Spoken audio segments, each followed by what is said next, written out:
says you're on here, Mr. Mayor. Maybe when we get on there, we'll do the votes. Okay, it's the appointed hour. I'm going to call the regular council meeting for the town of Westville to order.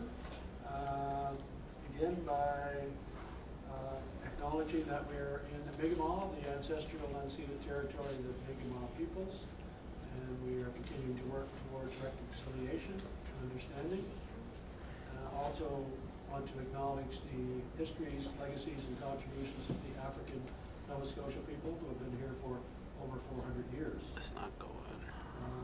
With that, roll call, Councillor Sarah McKinnon, CAO leaders, myself, Mayor White, Deputy Mayor Murphy, Councillor McGregor, and Recording Secretary Reid, all present.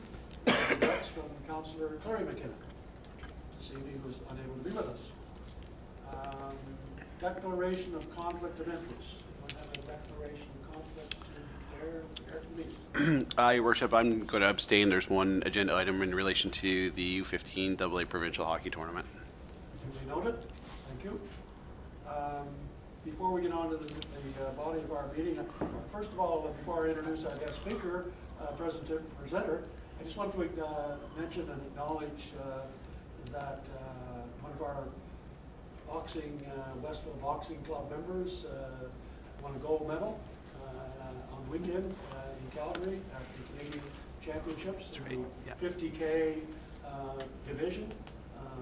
Young man by the name of Bowen Pettipaw. And I was talking with his coach, Aaron Kinch, today, and we're going to try to put together rather quickly a meet and greet and congratulation event for Thursday evening here at the gymnasium, probably starting around 5 o'clock and going for hopefully for a couple hours, just a drop in meet and greet to congratulate Bowen on his great accomplishment of winning the gold medal.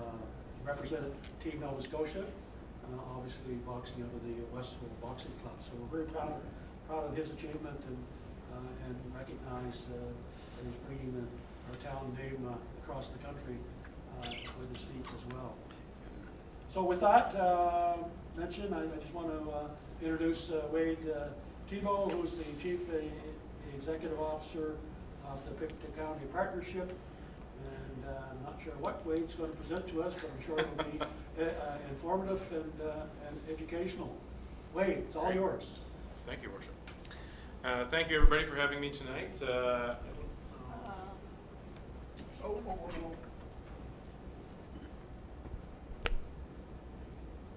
realized I didn't have my mic on. So. Oh, do you have yours on? I speak loud. It's showing here. It's showing online too.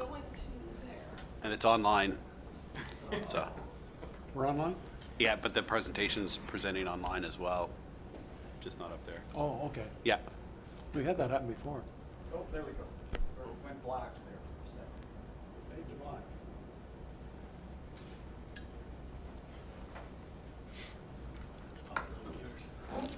Should I move it from 2 to 3?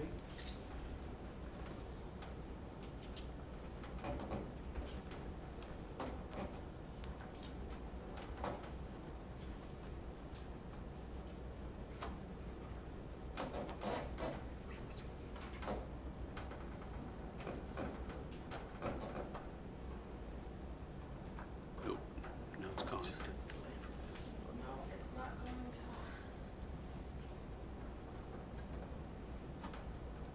And now I seem to have lost it up here. So now the presentation's gone online, but it's a computer screen.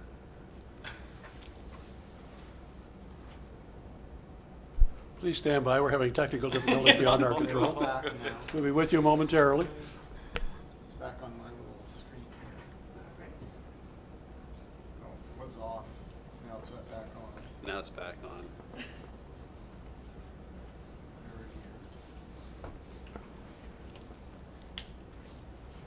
it We can see it on here.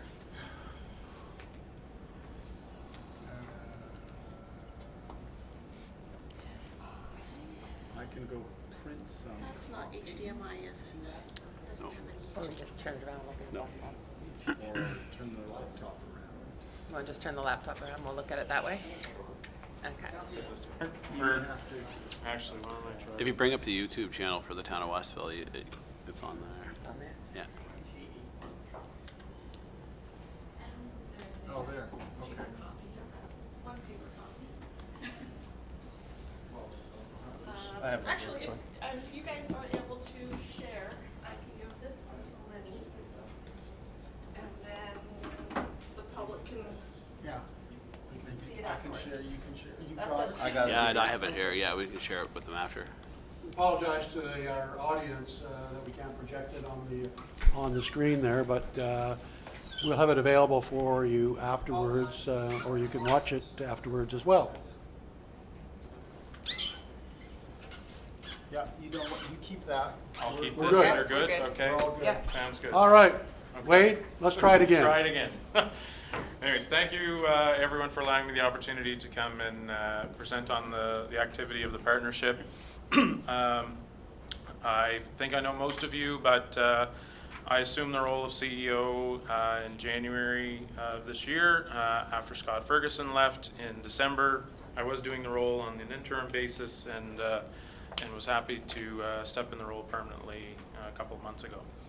So we're finishing up our year, our first year of our current three-year strategic plan, and I'll also go through a few highlights of the past year, and then talk a little bit about our business plan for 24-25. So some highlights from 23 and 24 in our work in supporting businesses and entrepreneurs. So we held a number of workshops, including our Elevate Your Business Value, which was a succession planning workshop, which we had at Capacity, and we held that with a facilitator from Halifax, which allowed participants to actually do a software program demo and a bit of an assessment of their business, gave them a range of evaluation, and a kind of step-by-step guide of what to do in order to grow the value of their business before their ideal retirement or sell date. We also held a Get Ready for Tax Time workshop for sole proprietors and entrepreneurs. We held one on artificial intelligence and introducing that for small business owners and how to use tools like ChatGPT and Canva's AI capabilities to help with things like social media planning, posts, content creation for websites, that kind of thing. We also did a social media strategy workshop as well, where we brought in entrepreneurs to talk about how they use social media, including things like using influencers to help get your brand out there and demo your products and services.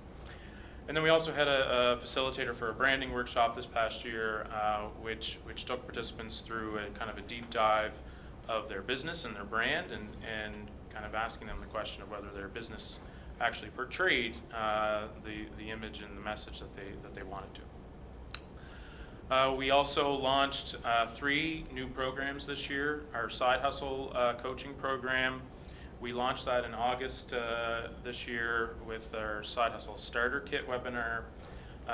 We had 65 registrants for that in August, and a vast majority of those entrepreneurs were women, and when we took applications for the first cohort, we had more demand than we had spaces, but we did have 25% of our cohort was Indigenous, 100% were female.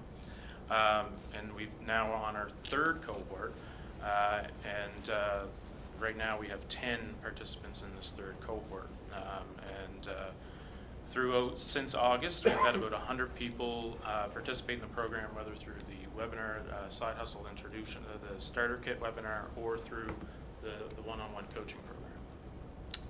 And the thought being that a lot of small businesses and entrepreneurs, allowing them the opportunity to start and grow a business on the side and start small versus signing a lease and getting in on Main Street and right out of the gate before you've built a business, allows them to test their product, their idea, prove it, make those adjustments early on, and have that coaching so that it sets them up for success, for better success rate in the future. We've also, we launched our Elevate program last year, which saw 8 existing businesses enter the program and get to the next level of their business, whatever that level was for them. That might have been getting into a brick and mortar location for the first time, or it might have been hiring their first employee.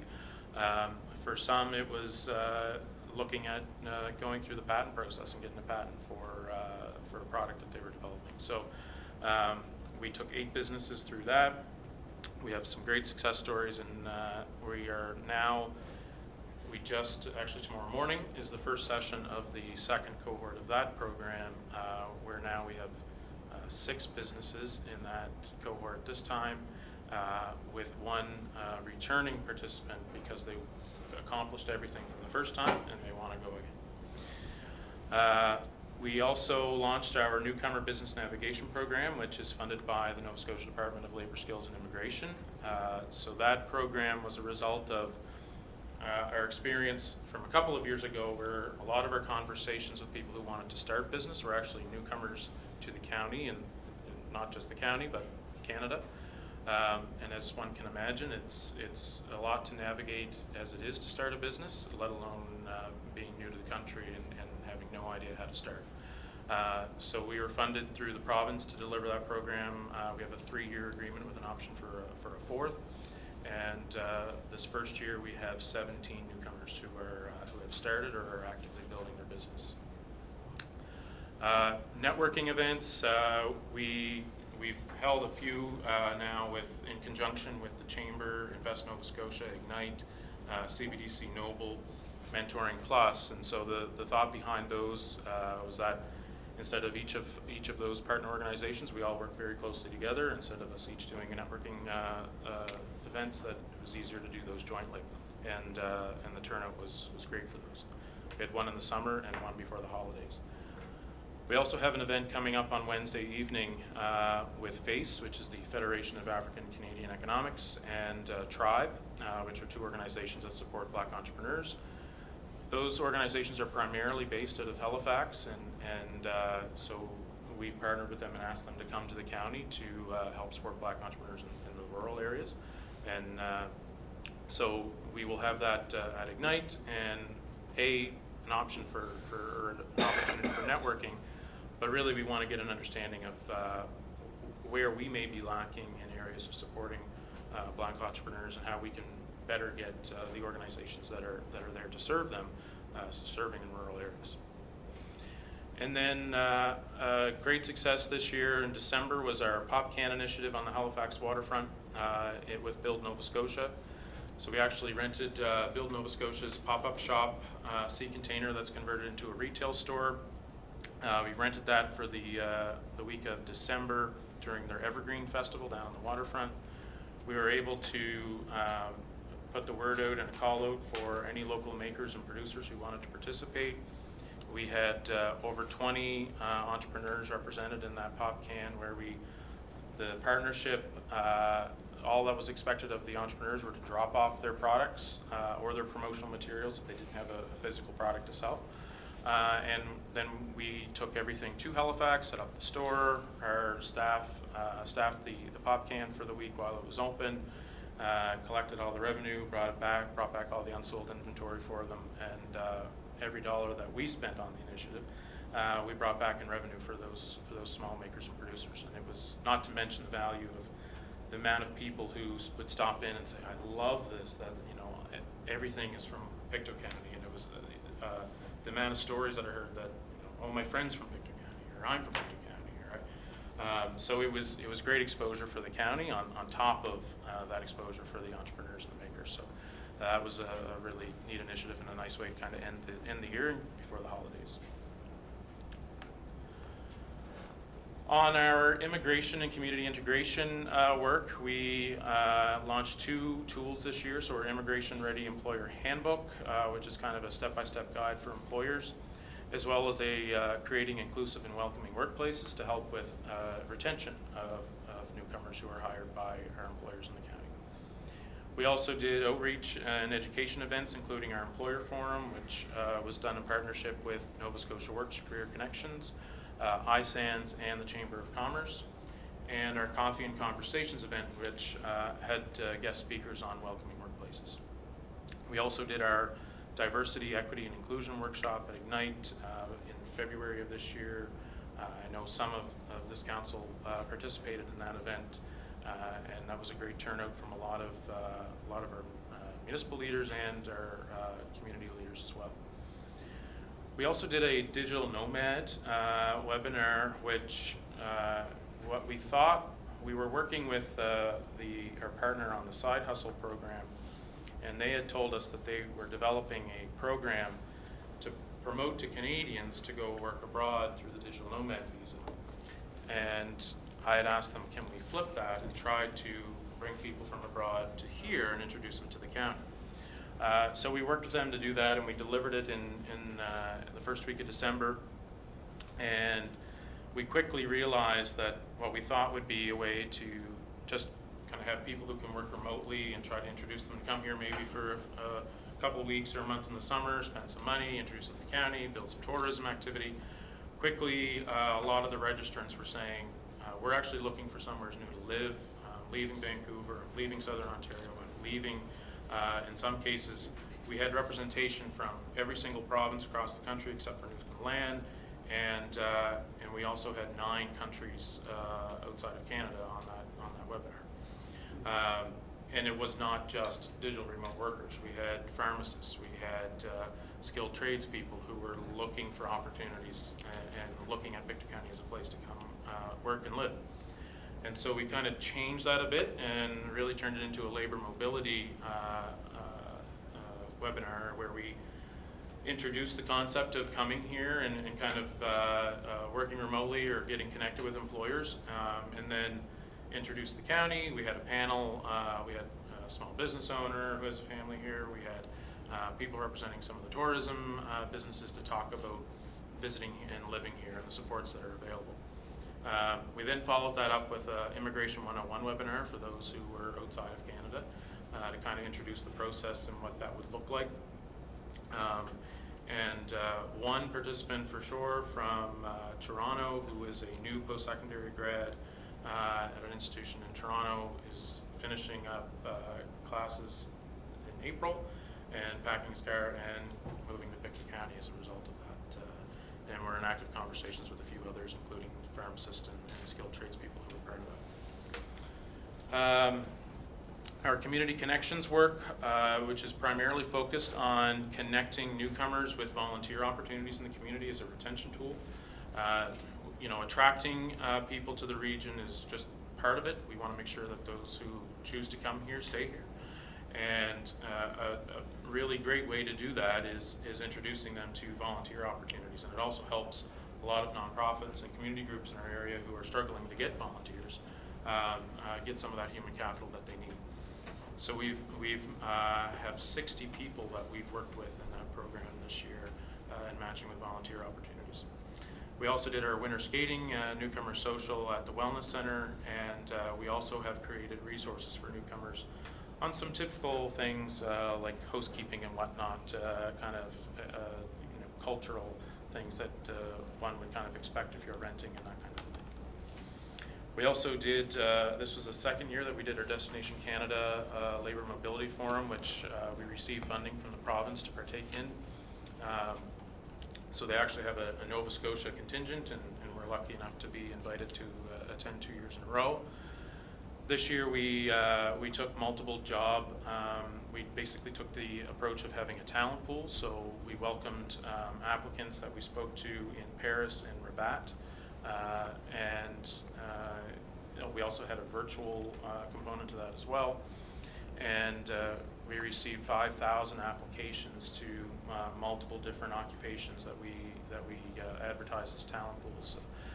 Again, everything from pharmacists to skilled labor to management trainees, healthcare positions and whatnot, and any healthcare applications that we did similar to last year, we just sent those to Healthy Victor County for follow-up. And so we'll likely take a similar approach. Last year what we did, in some cases with some employers, we helped support them with doing webinars because they received so many applications for some of their positions, to kind of introduce the the requirements of the job and a little bit more about the position that these people would be working in, and then more about the process and how we can support them in doing that. So another great success, and now we also have that pool of 5,000 applicants that, with any employers that we're working with from here on in, that express a need for a certain occupation, as long as it was one of the ones that we brought with us, we have those pools of resumes and applications that we can directly hand over to the employer to look through. I would be remiss if I did not mention that this year we hosted the Provincial Regional Enterprise Network Conference. So we held this event at the end of November over 3 days. I believe some of you from council did attend that event. We had, I believe the conference report, community impact report, was circulated. And some of the highlights, we had well over 250 people attend over the 3 days. The economic impact on our accommodations and catering services from local businesses and that type of thing was well over, just under, I think, $85,000.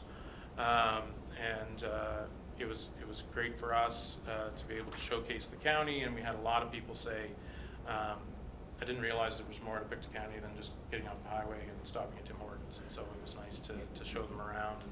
And so we hosted the sessions during the day at Glasgow Square. We had a reception at the Museum of Industry one night, and we also did a dine around town on the second night, so we sent attendees to multiple local restaurants across the county, so they could support them in what is typically a kind of a slow time of year.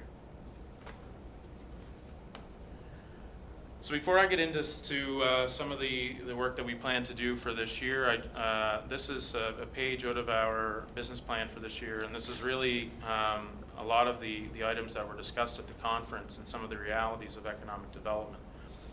It's a very complicated and widening mandate, and everything from workforce demographics, that may be one of the first things that comes to mind. Childcare, maybe not, but it is a barrier to economic growth when we can't get people to go to work because they can't find childcare. We have well over 300 families on wait lists right now at daycares in our county. I know of multiple instances of people who are trying to get to work at Michelin or Sobeys head office that can't because they don't have childcare. I myself, my two boys are 183rd and 184th on that wait list, and we're having a conversation now where my wife, a nurse, may not go back to work in June because we don't have childcare. Healthcare, just as important. Transportation, housing, obviously, and we experience that on a regular basis as we support employers with hiring talent that they can't find here. They make a job offer and we can't find housing for a newcomer to come to in the county. And if we can, they may find a home in Trenton, but then work in Stellarton and don't have any form of transportation yet. And so expanding our transportation services is kind of goes hand in hand with increasing our housing supply as a way to make sure that we can grow the economy. Other things like food insecurity and climate change are all aspects that affect what we do, and even now with global supply chain and inflation, there's opportunity there for a county like ours. As we look at from a global and macroeconomic perspective, we have issues in global supply chains, and our reduction in inflation to date primarily has been because of the easing of supply chains from COVID. So when we look at that, obviously shoring up the supply chain and making more things domestically is a priority. And so, what does that mean for a county like ours? Well, there's opportunity in looking at more manufacturing. A lot of what this county was built on originally. So I think we can learn a lot from our history moving forward in that space. This is a page that I wanted to include because it lists, we get a lot of questions about, how do you work with this group or that group, this organization, and this kind of lays out multiple different organizations within our community that we partner with or work with throughout the year. and kind of color-coded dots beside the different initiatives that we may work with that organization with. So it kind of just paints a picture of how we take a very collaborative approach to community economic development. Our funding sources, always important to note. So for 24-25, this is kind of a pie chart of the breakdown of our funding. So we have our core funding from our municipal units in Pictou Landing First Nation, which is $250,000. And the ROI on that $1, if you broke it down to $1, we're able to turn that $1 from our core municipal funders in Pictou Landing First Nation to $4.33. And we do that through leveraging the matching funds from the province and the Department of Economic Development, as well as funding from the Department of Labor, Skills and Immigration, and this year some project funding from the Department of Health and Wellness. We also have multi-year agreements with Immigration, Refugee and Citizenship Canada. We are in our 5th year of that 5-year agreement. We will be in 24-25. We have submitted a new 5-year proposal. And then we also receive other multi-year funding from organizations like ACOA, the Connector program nationally, as well as some others. And then we do have some project funding for this year, which is just 1-year funding. Again, I mentioned that funding from the Department of Health and Wellness. We also have received this year just under $60,000 from the Can Export Community Investment Fund, which is funds from the Department of Global Trade. And that allows us, those fundings will allow us to basically have the foundation for investment attraction. There's one area that the partnership has not done a lot of work on. When it comes to attracting foreign investment especially, we have not been prepared to do it adequately. We do not have a county-wide asset inventory of available lands and sites and infrastructure that we can promote. We don't really have a strategy as to the exact sectors that we should be attracting and what our strengths and weaknesses are. And so this funding will allow us to have a complete study around identifying 3 to 4 sectors that we should be attracting. It'll do that strength, weakness, opportunity, threat analysis, that SWOT analysis, determine our value proposition, and then it'll also allow us funding to hire an intern, which they just started today for a year, recent MBA grad from the University of East London, and who has experience in community economic development in Jamaica. So he will be, his project for this year will be working on creating that asset inventory so that when we do receive calls from businesses that are looking to set up shop in Pictou County, and when we work with Provincial Investment Attraction Agency Invest Nova Scotia, we can actually provide them with that sell sheet because they can't sell what they don't know is there. So this will help the different organizations in the space actually have synergies and work together to hopefully result in some investment. And we also received some small project funding from the Canada Ocean Literacy Coalition for Oceans Week this year, which we've partnered with Career Connections to do some career fairs in the high schools in the county and introduce opportunities in the ocean economy, including fishing and ocean tech. So just some kind of high-level actions that we will be doing in each of our core areas. So supporting business growth and sustainability, supporting businesses, entrepreneurs, and community impact organizations to access government resources and programming, build the value of their businesses, be prepared for transitions, expand into out-of-province markets, embrace technology, and enhance their productivity. Productivity is a key focus of the province and the RENS is subsequently. Nova Scotia is at the bottom of every province and state when it comes to productivity, and so that's a key focus area moving forward from the Department of Economic Development. So the impact of that work results in a thriving and resilient business ecosystem where businesses and nonprofit organizations can access resources to support their growth and sustainability, resulting in enhanced community prosperity.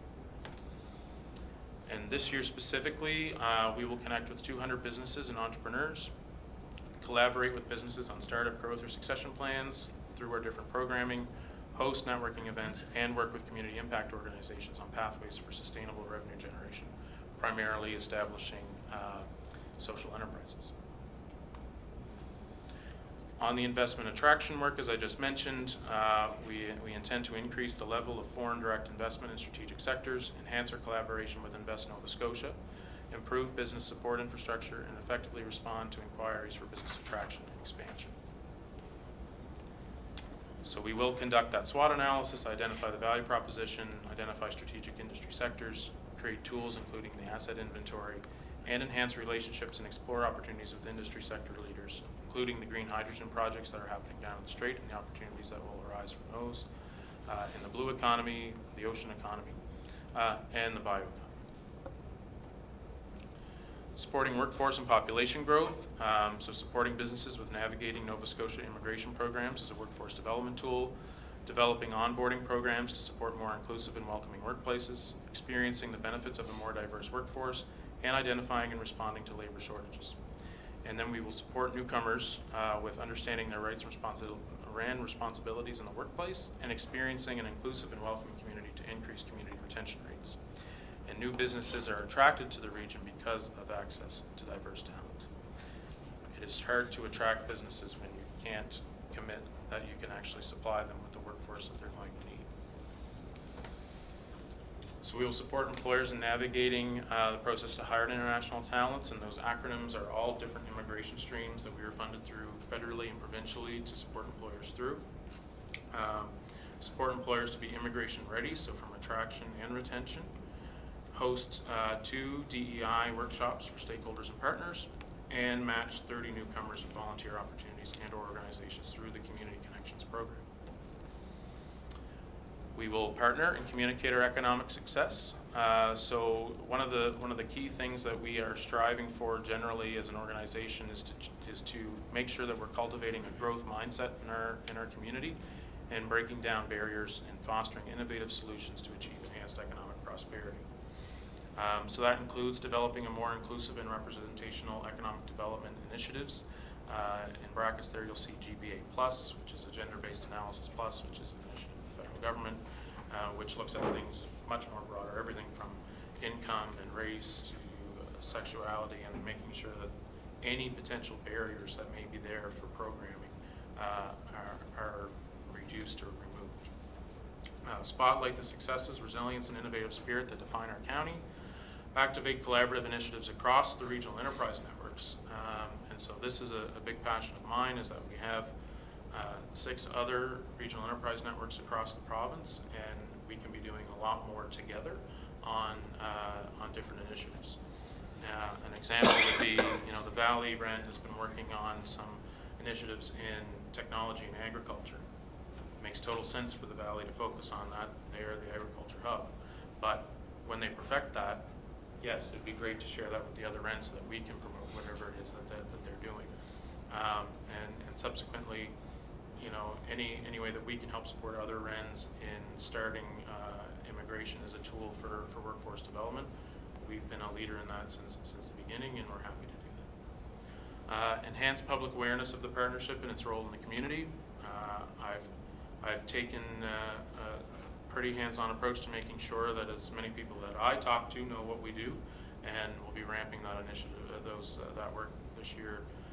We've done a good job when I first arrived to the county a couple of years ago and joined the team, and I would ask some of our partner organizations, and they couldn't really tell me what we did, which was not good.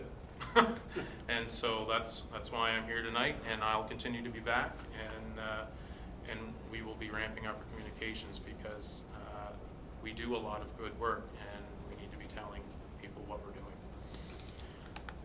And streamline economic development efforts in the region so that we can, and that includes working with our provincial counterparts with Build and Invest, includes working more closely with the Chamber and Ignite and CBDC Noble, which we have done this year and will continue to do.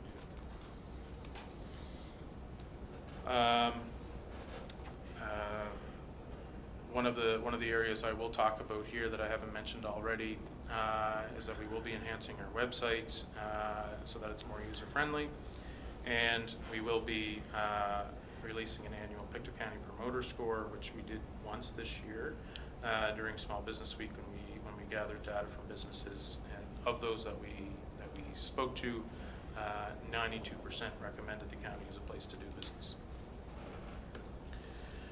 And ensuring a sustainable organization. So a stable, long-term economic development organization plays a crucial role in fostering sustainable growth and contributing to the economic well-being of the communities that it serves. And economic development is a long game initiative. It is not something that happens overnight. And we are starting to see the impacts of the work of the partnership and the REN since it really started establishing things in 2019, 2020. So this ensures consistency, builds stakeholder trust, creates a sense of shared purpose, attracts sustained funding, and enables effective, lasting strategies for impactful change. So we will be reporting on our measurable outcomes in quarterly reports, which will be shared with councils and through their LOC. We will be producing an annual report. We will have 2 open houses. We will be updating some of our operational policies and procedures this year, just as we've grown as an organization and things have changed. It's time to update things. We will align our priorities identified in the province's Economic Development Tools Review that was completed about 1.5 years ago, and continue to source funds to enhance program delivery and address priority action areas. And then some specific things in Westville. So we've worked with 18 businesses, connected with 18 businesses in the town.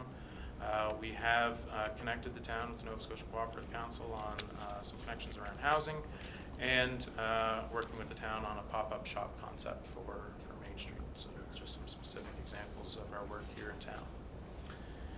So thank you for the opportunity to chat a little bit about the partnership and what we did this year and what we plan to next year, and I'm happy to take any questions.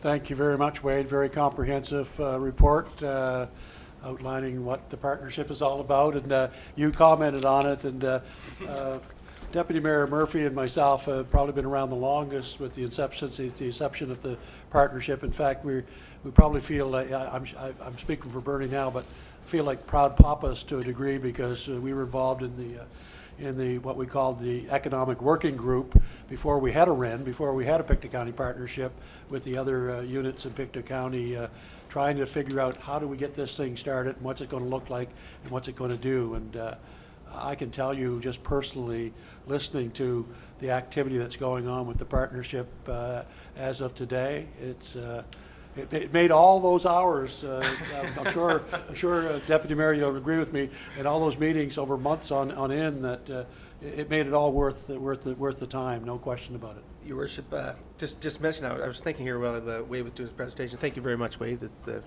appreciate how quickly you were to respond to coming all of the councils and giving the update. But getting back to the Economic Working Group for so many years ago, some of the issues at around the table at that time was, how are we going to do this? How are we going to do this? What do we want? What do we want to see? And some of the things we see here today was how do we work with other organizations so we're not stepping on each other's toes and stuff like that. So you see, how do we get local buy-in so people will actually look for these services? Well, we see the buy-in from the local businesses. We want an organization that's going to be on the streets talking to business. We have that. And one of the themes that we had at the time was, we didn't care which municipality it came into, but if it came into Pictou County, it was good for all of Pictou County. And now you kind of see the same thing, where now we're starting to develop as a economic group, and we're seeing, well, if it's good for one county or one other REN, it's good for all of Nova Scotia, right?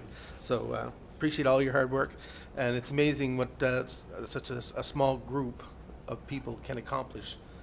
Sounds kind of familiar, doesn't it? A dedicated small group. Sounds like Margaret Mead to me.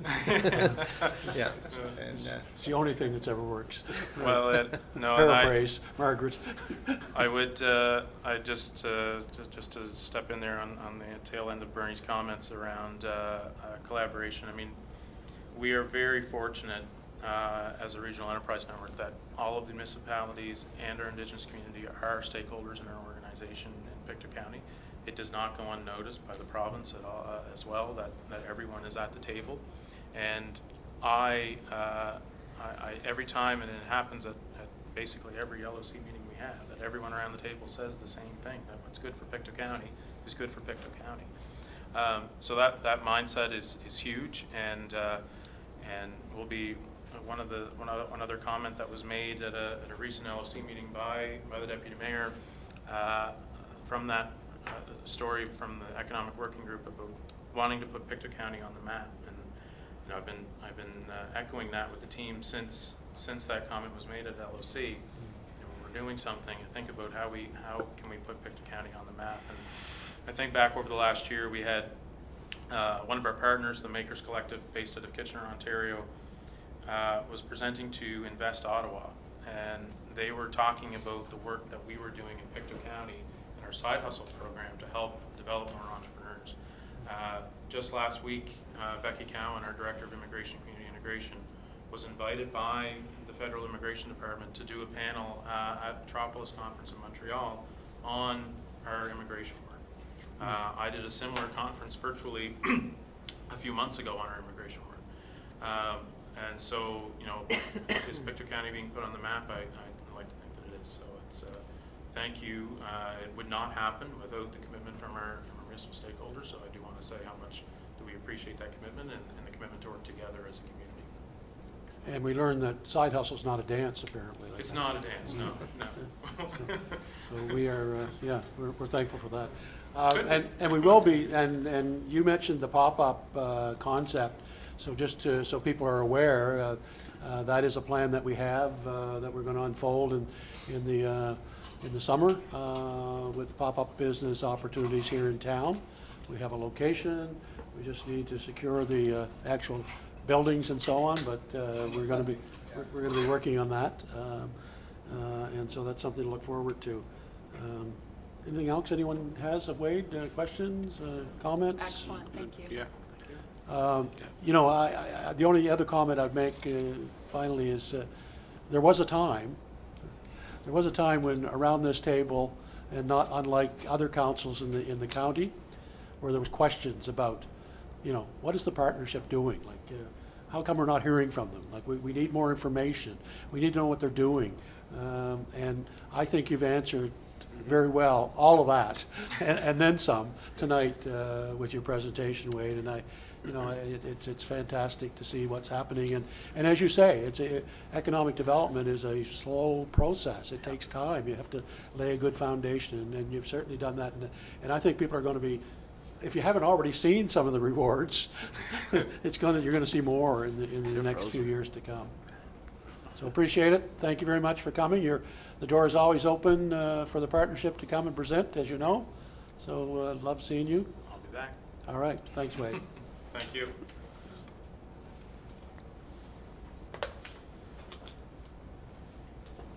Scott? Take care. So we need to flip the. Scott just needs to push the button. You push the button. Okay, we're back. And I even turned my mic on this time because I realized after the opening that I didn't have my mic on. But anyway, the deputy mayor had his on. I think I speak loud enough that it probably, hopefully, picked it up. So let's move on to the meeting then. First thing is the approval of the tentative agenda as circulated. I move we accept the agenda as presented. I'll second that. Moved and seconded. Ready for the question? Question? Questions called. All in favor say aye. Aye. Those opposed, nay. Motion's carried. Approval of the minutes of the regular council meeting of February the 26th. I move to approve the minutes from the regular council meeting of February 26th. I'll second that. Moved and seconded. Ready for the question? Question? Question? Questions called. Those in favor say aye. Aye. Aye. Those opposed, nay. Motion is carried. Then we move on to committee reports, general government. My report for the month is attached to the agenda, was circulated. Pretty much covers most of the highlights, I think, that took place with me in the last month. I just want to highlight again the food for focus fact that the entrepreneur or contractor, Mr. Russell, contributed what his bill was to the town, basically his invoice to the town for the work that he did during the height of our snowstorm. Decided to contribute that to the Food for Focus group after watching their presentation here at a committee of the whole meeting, and I can't say enough about that, to thank him again for that generous donation. Other than that, my report is there. Move on to Deputy Mayor Murphy. Thank you, Your Worship. This month I attended the Recreation Committee meeting. And just on the recreation part, the Winter Jamboree we had on March 9th. One of the highlights of that was the fire department put on a pancake breakfast where people generously brought food items for the Westville pantry. And if you can see by the picture that was there, it was pretty successful. So happy to do that. Attended the Police Commission, the PAC, Glenhaven Manor. The only other thing I'll highlight is for the Glenhaven Manor. We received the consolidated statements, financial statements for up till March 2023, so they're still a year behind, trying to get back up to snuff. Basically what it comes down to, in 2022, they had an accumulated surplus of, actually a deficit of 95,000, and as of March of 2023, it's 2.6 million. So of a surplus. So they're definitely heading in the right direction. Yeah, so be eager to see what happens in 2024 March, which we should probably see by the end of the summer or so. And they've all been approved by our the board of directors. So those are approved. Fantastic, thank you very much. It's quite a turnaround. It is. And we are one of the owners still of Glenhaven, which is scheduled to be closed and a new facility built. And when that happens, whatever assets are there, I assume will be divided amongst the owners. So let's hope that it continues to be on the positive plus side of the ledger going forward. All right. Councillor McGregor. Thank you, Your Worship. Answering lots of questions about the spirit of long-term care after that open house that we had here. So there's been definitely lots of phone calls, the odd email and text, most certainly a lot of chats at Foodland and the post office in relation to that. So it's definitely got the buzz of the town after we had that particular meeting. The rest of the month, just typical month, typical phone calls, emails, just day-to-day things. Attended the Police Commission virtually. Was not able to, unfortunately, attend the PAC meeting last week. I was out of town for work and wasn't able to join virtually for that. Attended all my other regular meetings as normal. And do have two upcoming meetings this week, one for the Pictou County Sports Heritage Hall of Fame. Looks like I'm going to actually be able to make it to that one because we don't have a conflict with one of our meetings, as well as the construction engineering flight, the 144 in Pictou. The meetings were postponed due to weather, and we are going to have one here at the end of the month, and there's some upcoming projects to discuss, none of which are in Westville at this time, though. And that's my report. Thank you. Thank you very much. Councillor McKinnon. My report this month will be fairly brief. I attended all the committee meetings. Tomorrow night we have the NRHS SAC committee meeting, so I'm looking forward to that. A highlight from our last meeting that I was quite impressed by, the student council up there has started an International Buddies program at Northumberland, and it's just getting excellent positive feedback for students from Northumberland teaming up with new international students that are attending the high school. And I thought that was, they're doing an excellent job welcoming newcomers. So that is my report for this month. Thank you very much. CAO Weirs. Thank you, Your Honor. I'd like to bring a couple of things to people's attention. One, if members of council and the public haven't checked out the pantry, community pantry downstairs, it's been significantly upgraded in the last month or so. Looks fantastic and is, I think, used fairly well. Wade mentioned the pop-up business proposal, so that has been submitted, a partnership between us, the town, and and the partnership. So that's in with ACOA for funding, and we'll see what happens there. I mean, no guarantees, but I think we have a better than even chance perhaps on that one.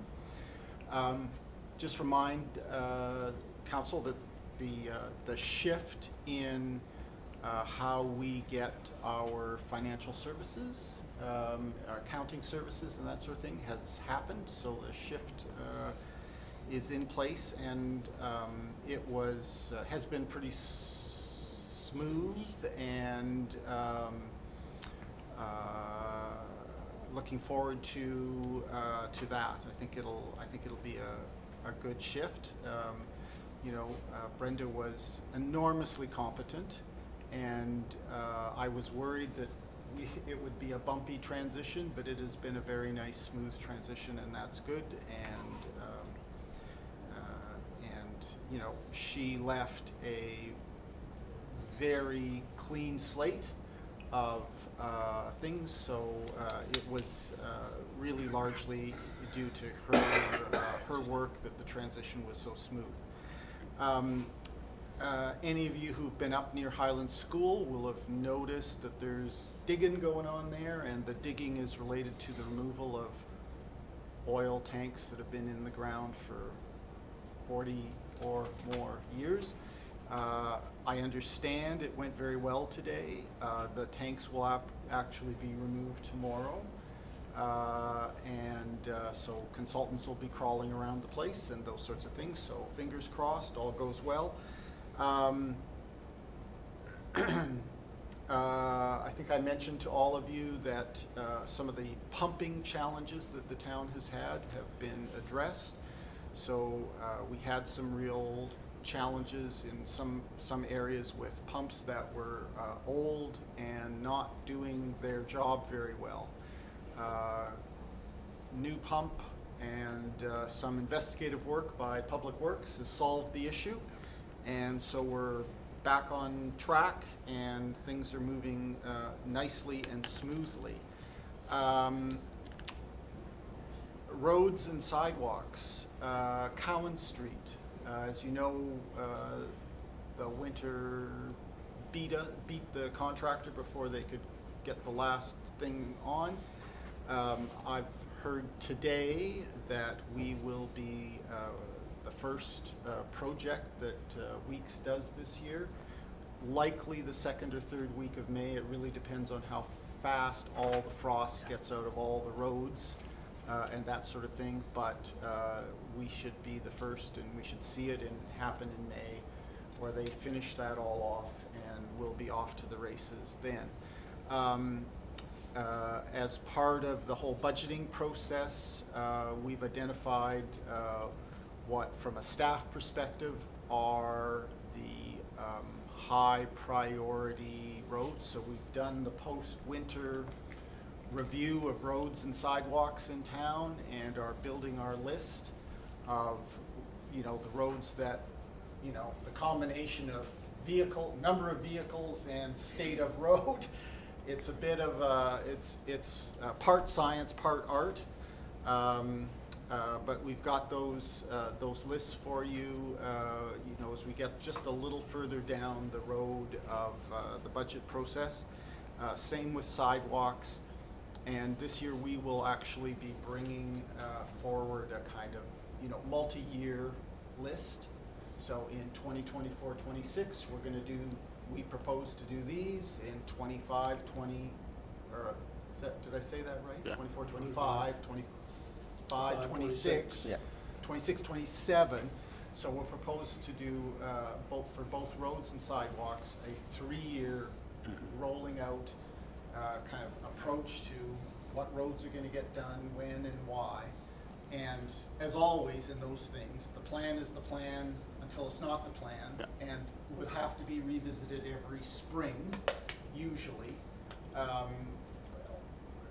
or else other times. But in the spring particularly, because of, roads deteriorate at different rates in winter. And so a road that looks all right in August of 24 may not look all right in May of '25 because of wear and tear during the winter.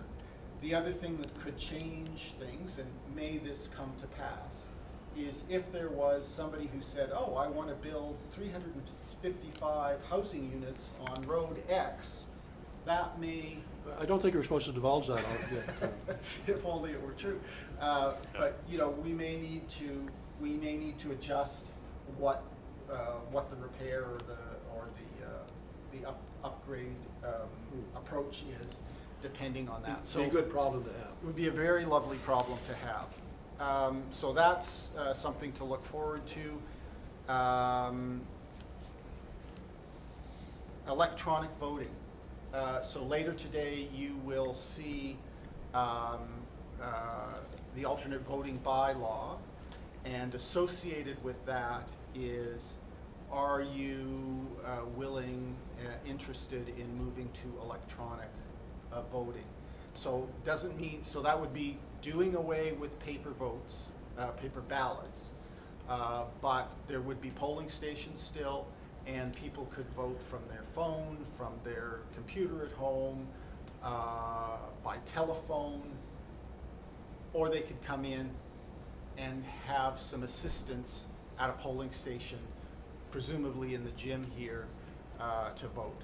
So that's something that we need to wrestle to the ground, because October 2024 seems like it's forever, but it's tomorrow almost. I think that is, I think that's it. Thank you very much, and the alternative voting is on the agenda, It is. I believe, later. Yep. So thank you very much. There's lots going on, as indicated by the CAO's report, not just a small fraction of the stuff that the CAO deals with on a daily basis, I can assure you. Yeah, and you know, there's lots of interesting things coming from that. We'll all be happy to see Maycomb and Cowan Street completed. I, for one, so I can get rid of that clunk every time I back into my driveway and drive out, because when they left, they didn't fill in the little gap that was left. I think there was stuff there before, but it got washed out in the weather we've had. So that's just a small little item. Your Worship, if I may, just one quick question for the CAO in relation to Cowan Street. Are we still retaining the services of the engineer that was overseeing that project, or Yeah, so like we, for the end piece? Thank you. That, you know what, that is one of the things that I wanted to bring forward. So we're continuing to search for a town engineer. I think we've got a line on that, so I've been doing some comparative analysis, and we'll be able to come forward fairly shortly with a recommendation. So are we still retaining?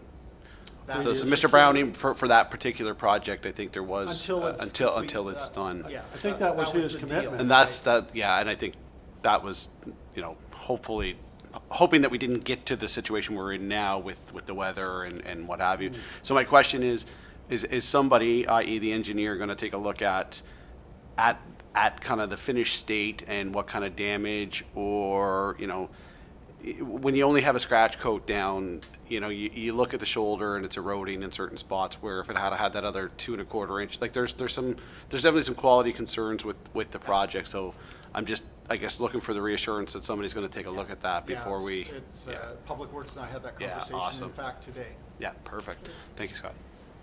Very good question, Councillor. Okay, anything else? Any questions that anyone had on the CAO? Okay. Budgeting, yeah, I was just going to mention, I was going to ask about where we are in that process, but I think you've answered that. I mean, the capital budget is our number one high priority, as opposed to, we need to do an operational one as well, but the capital budget dictates when we can get out there for tenders and so on, and we want to get ahead if we don't want to be late, as a few years back we were, and we suffered the consequences of it. So do you have a time frame at all? Yeah, CAO? so, yeah, I would think that towards the end of April, we should be close.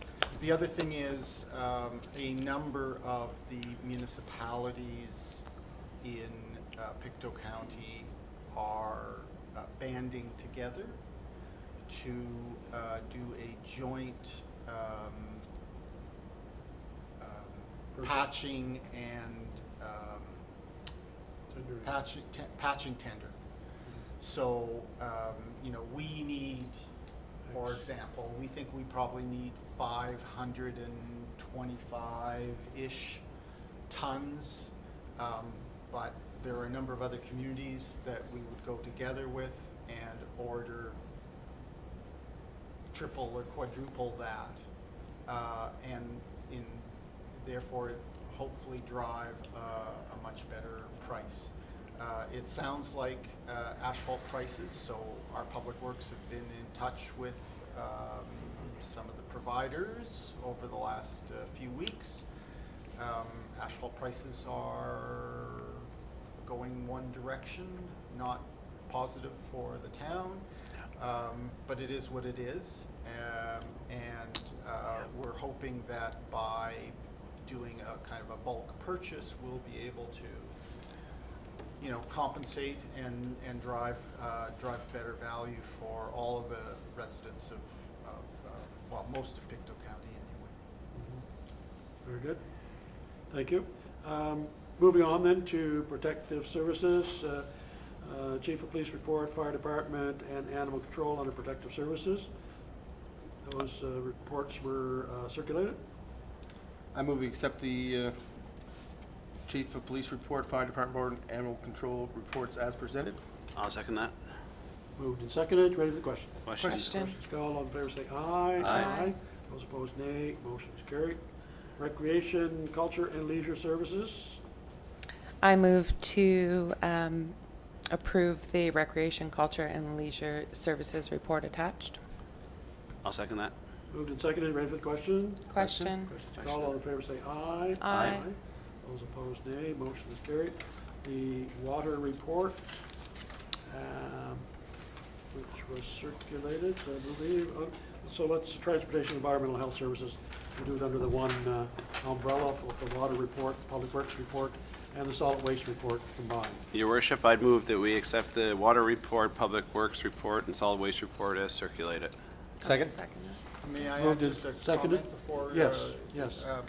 So probably nobody's noticed, and not that you should, but the RFP for water meter replacement for this town is out with a return date of late April, 20-something. I've forgotten the exact date, 22 or 25 or something like that.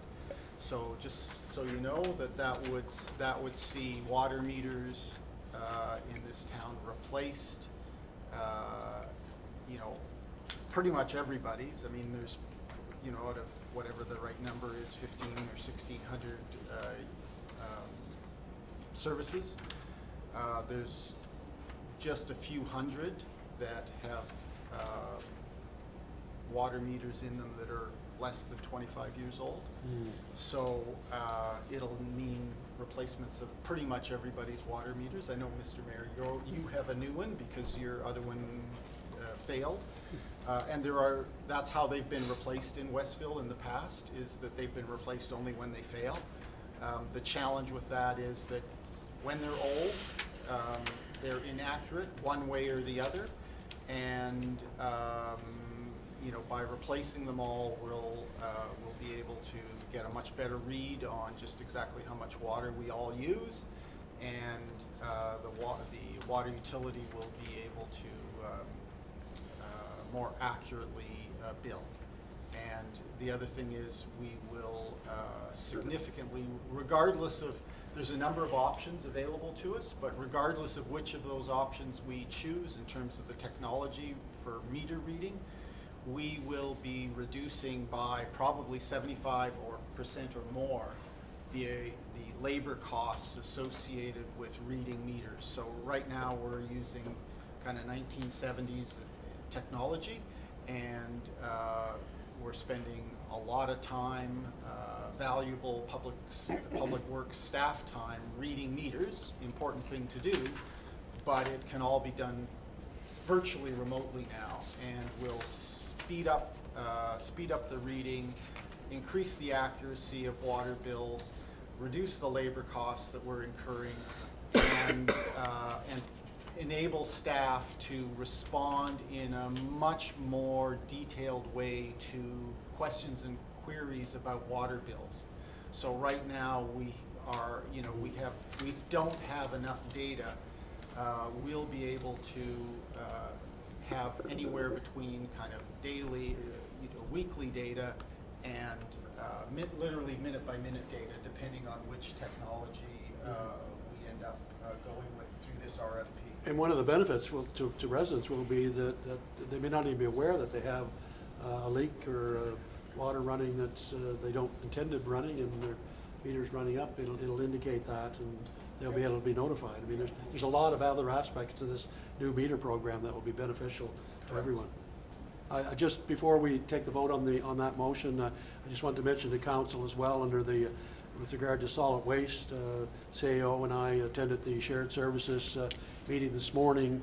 As you know, we contribute to the shared services. Obviously, we pay our share for the water, the sewage treatment, and we are going to be hit with a significant increase in our budget that we'll be talking about in the near future, in the range of $58,000 over what it has been last year.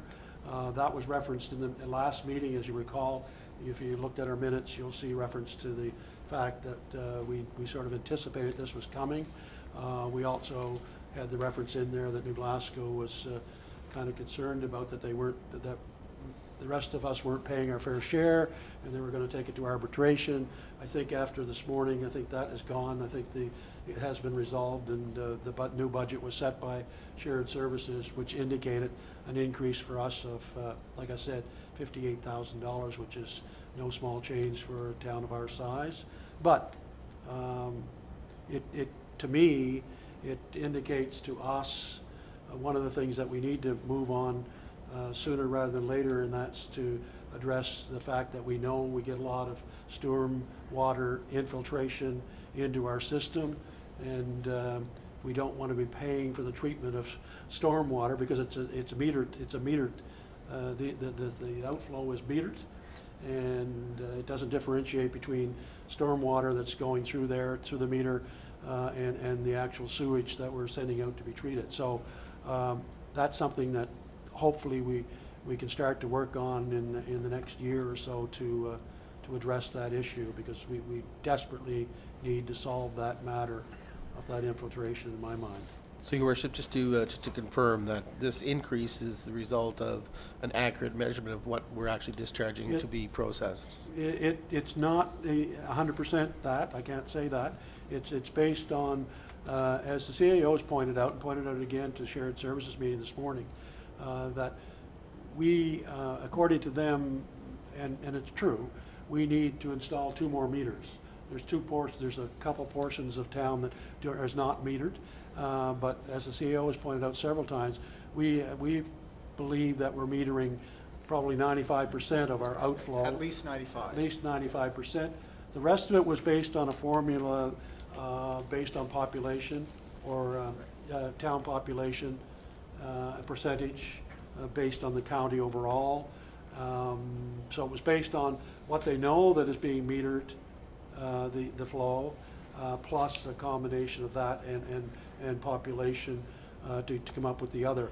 The county, so that the 2 units that had the increase was the county and ourselves. The other ones all, I think, Trenton, yeah, all the other ones. Trenton went up a little bit. Little bit. Trenton went a little bit as well, marginally. The other units went down in their contribution. Yeah. New Glasgow and Stellarton went down. So in the past, the funding formula was based on an estimate of what on a dry day, on a sunny day, no rain, no recent rains, yes, was flowing through the system in, I believe it's 2007. And the funding formula had. That was the day we didn't have any rain. Yes, but it was, again, there were no flow meters anywhere except here. We had flow meters. Westville had flow meters in place at that time, I understand. And New Glasgow had some, but Stellarton didn't have one. I believe Trenton probably did, and the county had no meters at all. at that time. And so that was the basis for the division of costs. And so that hasn't changed, that funding formula hasn't changed, even though there's been population growth in some areas, population decline in others, that kind of thing. Installation of sewer systems some places, not in others, etc. So this was an attempt to try and find a new funding formula that was based on something a little more up to date, I guess, than what the previous formula was. There is a recognition that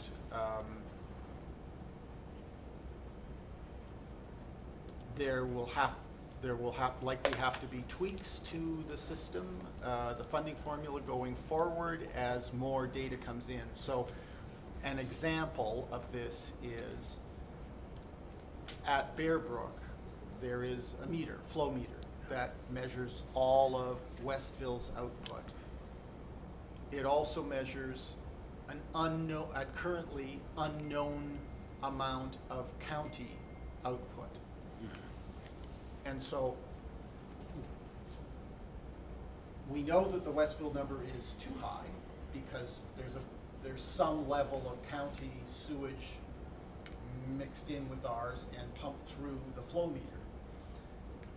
Whether that's 1% or 10% or 50%, nobody, at this point, nobody knows. There's some guesses, but until more flow meters are put in, we won't be able to differentiate between Yeah, and the that flow was, that's ours and the Yeah. flow that's somebody else's. And so as those meters go in, there will be an ability to more clearly understand who should be responsible for what.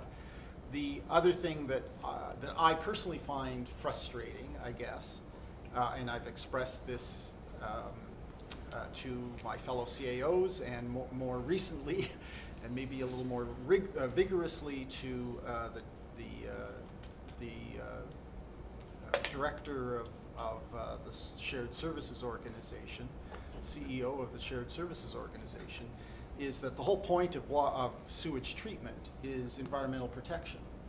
And, you know, just measuring the flow is not the full story. That's right. There is flow and potency. And more potent sewage requires more treatment than less potent sewage. Because we have, as the mayor has said, a fair number of sump pumps and gutters plumbed into our sanitary sewer system, our flow is way more than it probably should be, but is way less potent than it might otherwise be. You know, so we're moving to a kind of a 1980s approach to life, which is, you know, measure the flow.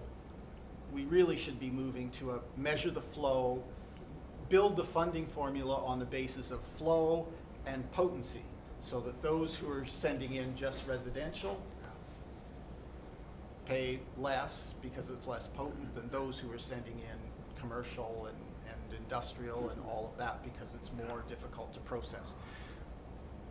But we're struggling to get all the partners just to measure the flow, right? So I get it that you have to do baby steps, but that's kind of the basis upon which I'm saying there will have to be, on a go-forward basis, and I don't know how frequent that is or how quick that is, but there will have to be a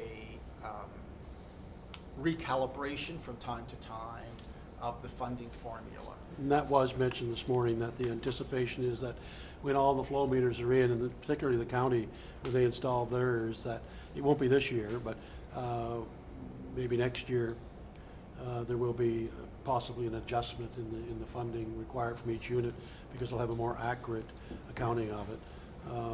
That's part of it. And just as a reminder, the place where we need to put flow meters in is at the bottom of Angel Street. So it's essentially one street. You count the number of homes, and there is very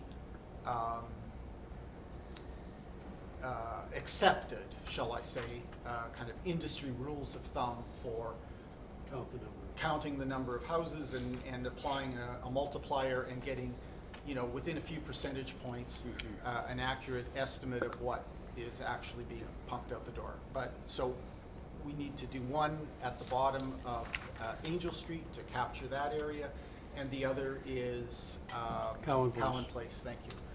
So, other than that, all of our stuff goes through Bear Brook and has been monitored, or has been monitored or with a flow meter for In my eons. recollection is that they referenced they did use a percentage from the Bear Brook one attributed to the county in coming up with our numbers.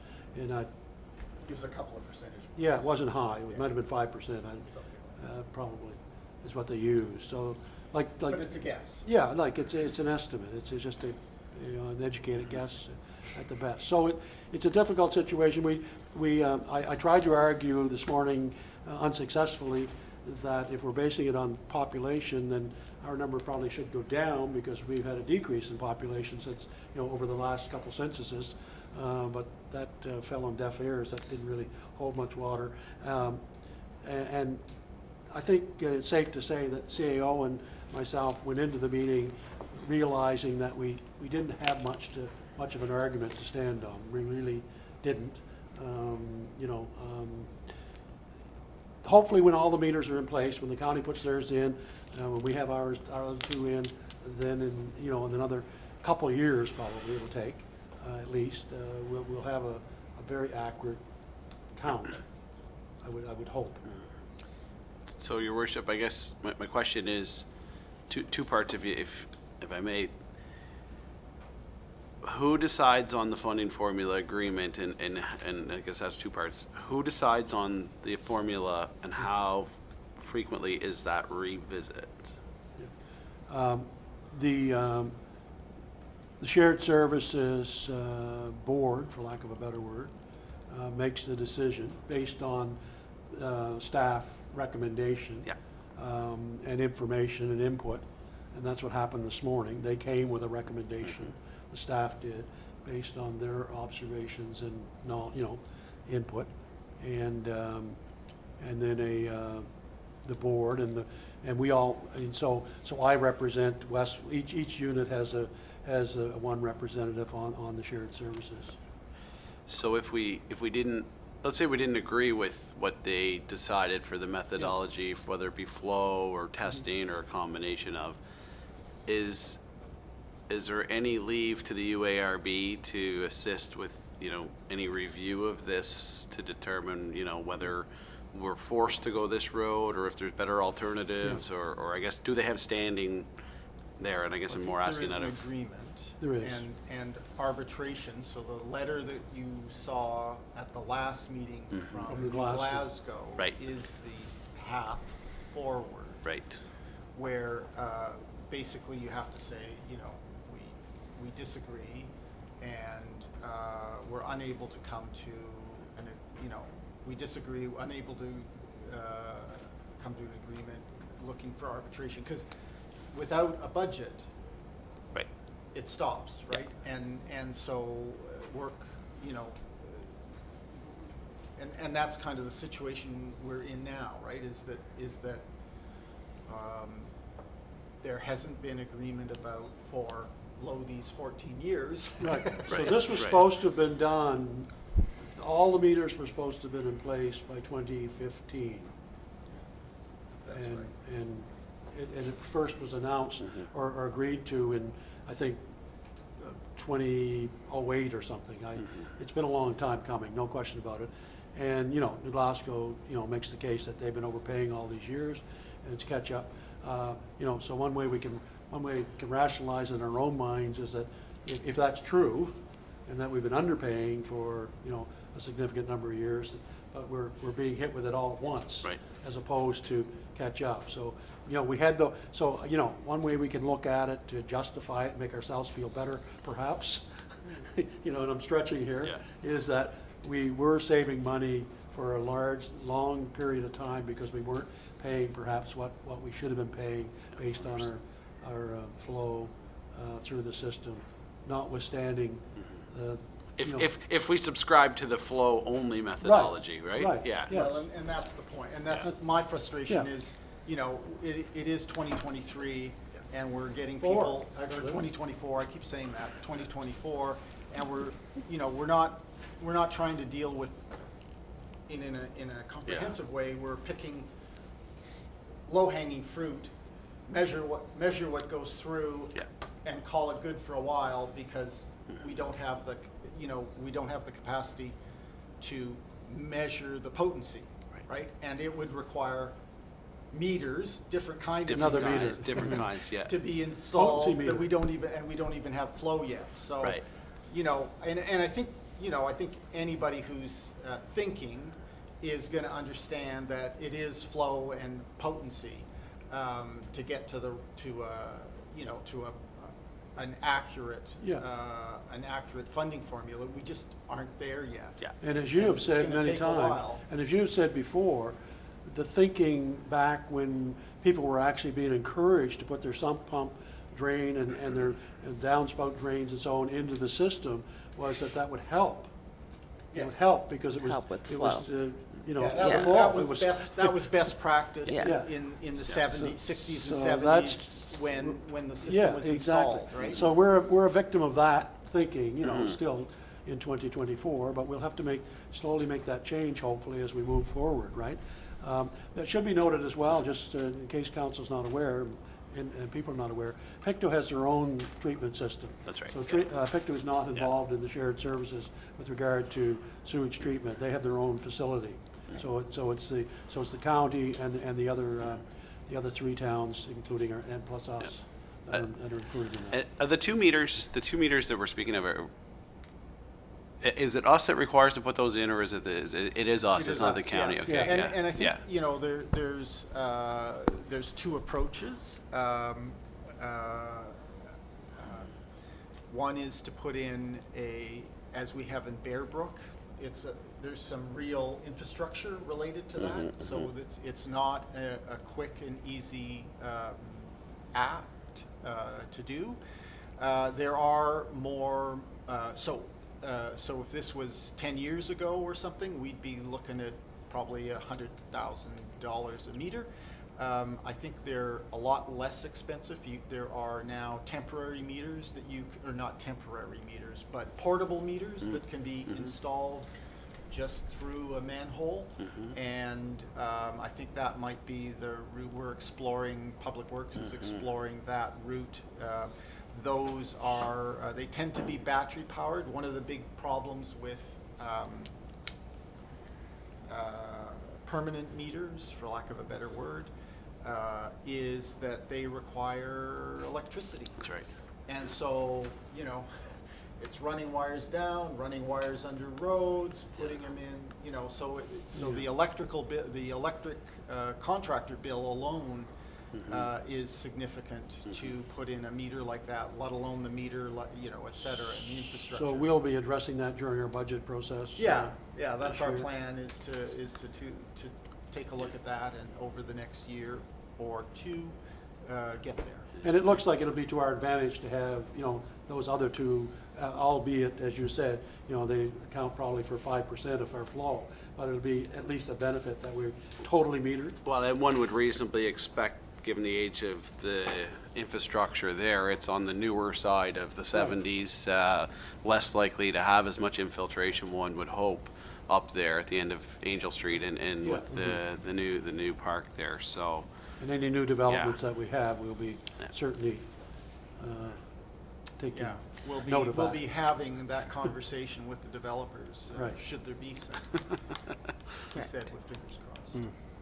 So once we had these meters in place, how soon after that could we kind of go back to the table to look at a more clear picture It'll be of at what least this would a cost very us? minimum of a year, if not 'Kay. 2, is what we were told today. Okay, Because we asked that question. yeah, We Yeah. need data.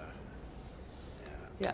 So we may not like the situation we're in right now, or the picture and how it's being painted, but we really have no other option at this time. It just kind of is what it is, unfortunately. No, and you know, and it is shared services, so. Right. You know, you want to be a good partner as well, Yep. and, you Right. know, if the case was, Yep, if the concern that's right. was, is that, you know, we weren't paying our share. Right. You know, you have to look at that, and so Yep. I, Look you at it know, that way. in that way, and with that reasoning, you know, I voted in favor of the motion when it came, Mm-hmm. just so you know, from Westville's point of view, so.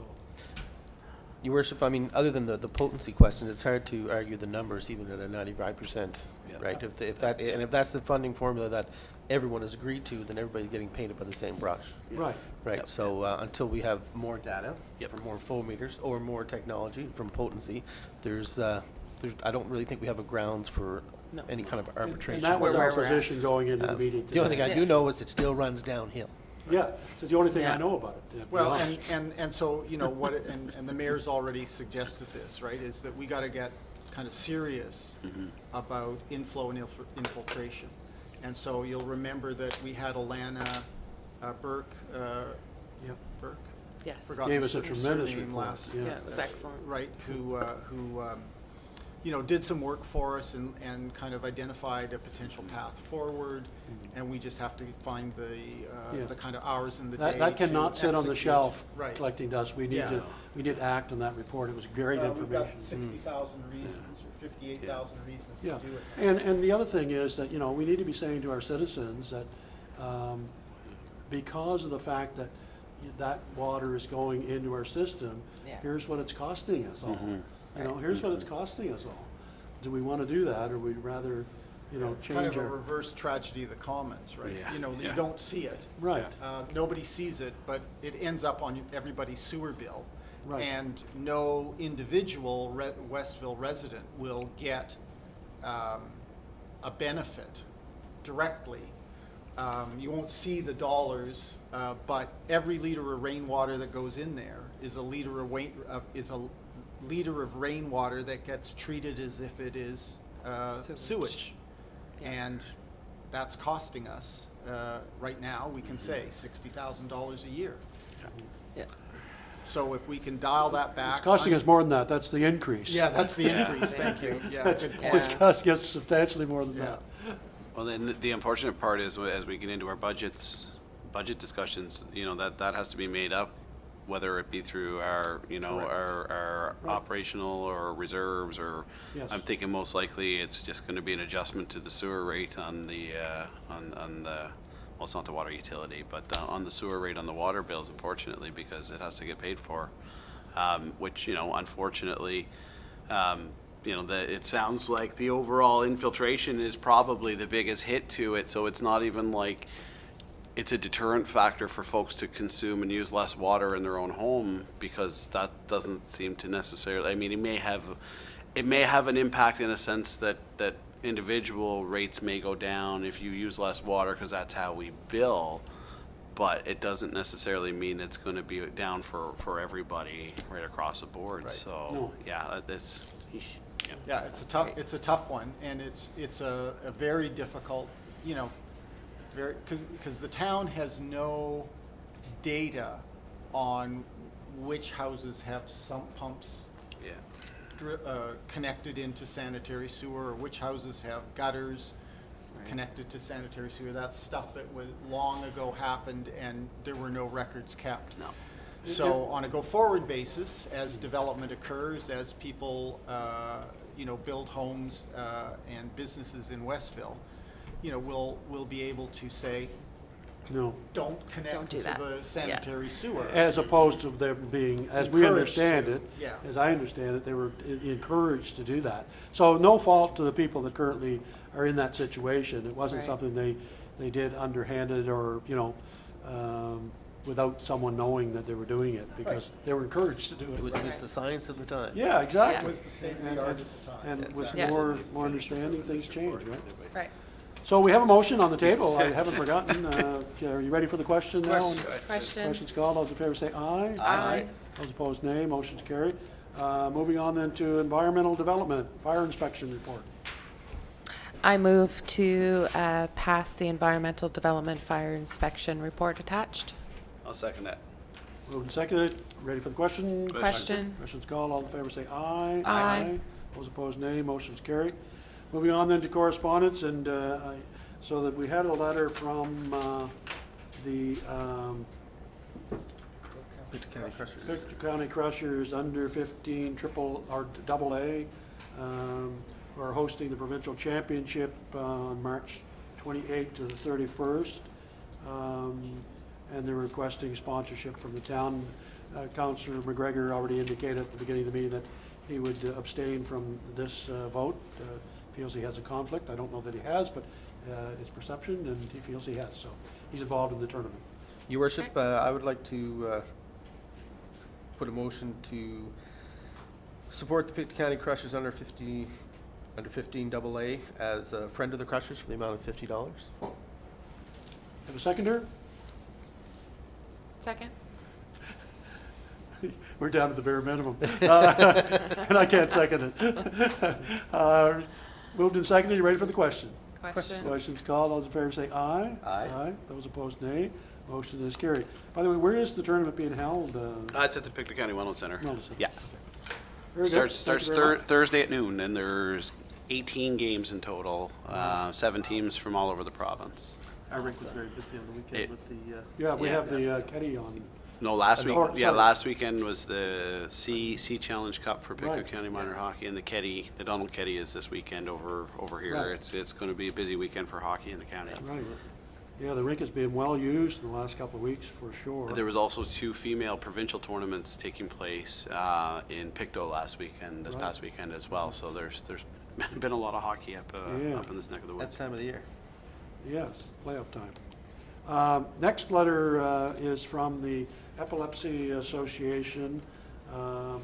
March 26 is Purple Day, and they ask people to wear their purple. You'll notice that all the council members are wearing our ribbon, our purple ribbons, and the mayor even wore his purple tie tonight.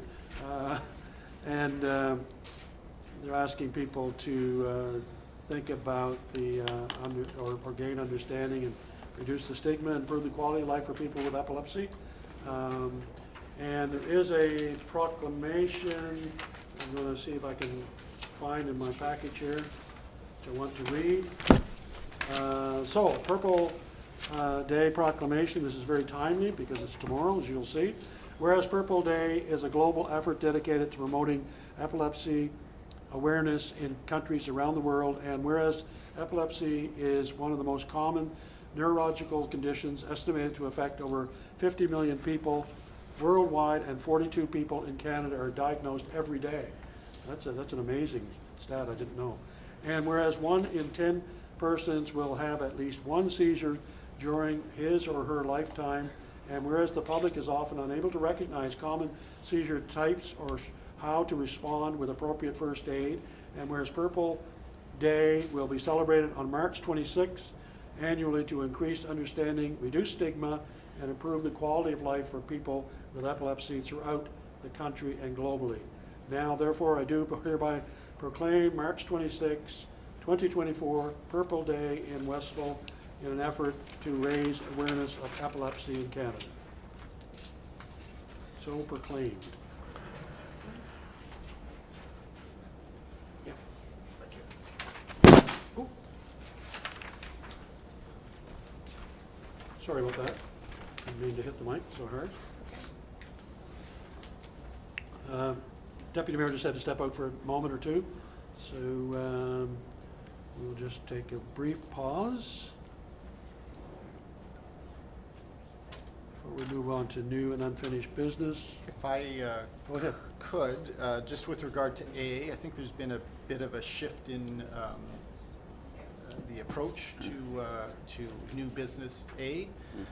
So rather than actually seeking a demolition order at this point, I've had a discussion with our building inspector. He's going to take a slightly different approach and reach out. The property in question, or the location in question on Evans Way, is not town property, it's private, it's in a trailer park. And the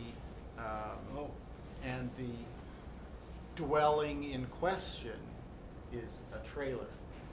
And so our understanding of what the issue is has shifted now that we have a little bit more knowledge. So the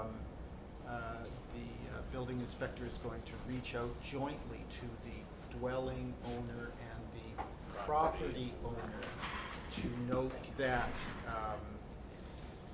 something needs to be done. My understanding is that the property owner was a bit reluctant to go at the dwelling because there wasn't a notice from the building inspector saying, Right. the dwelling itself is a problem. Right. So I think it doesn't need to come to council's attention at this point in this quite the same way as it did, when we built the draft agenda last week. So, CAO, where I wasn't at PAC, has there been a presentation from the building inspector in relation to To this this? one? No, because that would normally be the practice in the past. Correct, and so this one is it's kind of arm's length. Right. Because it's not the usual. Right. The house and property are All one. all one. Yeah. It's bifurcated, and so, it's not my point on this, or my position on this, is that it's not the town's responsibility to clean up a trailer park. It's the owner of the trailer park's responsibility to clean up his or her property. The challenge for the property owner was that they were reluctant to go there Right. and declare the dwelling dangerous and unsightly. So we can do that. We have a building inspector who has the qualifications to be able to do Right. that, which then allows the property owner to talk to the dwelling owner and say, we jointly now have an order to clean this up. What do you want to do? Right. Are you going to do it, or do you want me to do it? And bill you, right? Like, that's between the owner, the two owners. Right, yeah. It's kind of, we don't have the town doesn't have a dog in this fight, fortunately. So, And- was there a complaint made? Correct. To our inspector? Correct, yeah. And so we're just trying to sort out the mechanics, right? Now,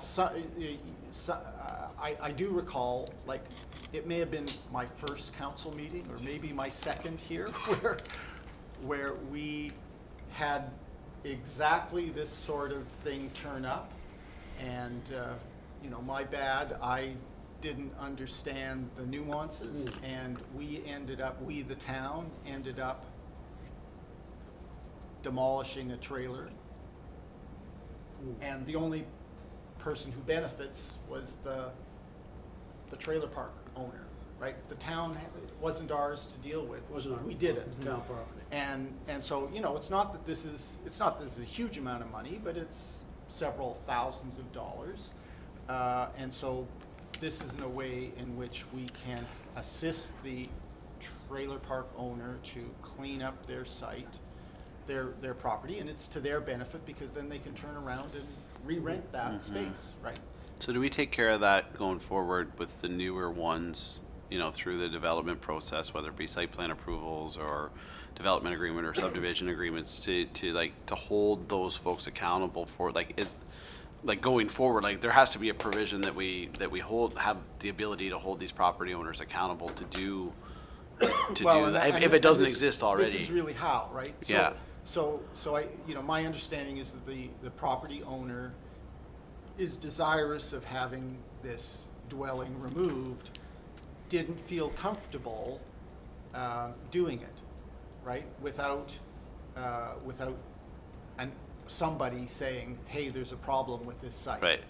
So we can do that. It doesn't put any risk on the town. But if we take it down, We're not taking it down. but in theory though, if we did take it down did, through yes. the, follow the processes, if it were any other property in the town, would we not be able to recuperate the finances just by putting a lien on the property owners? Yeah, we would put it on the, Yeah, on the on the, taxes. yeah, well, that, Is our standard Right.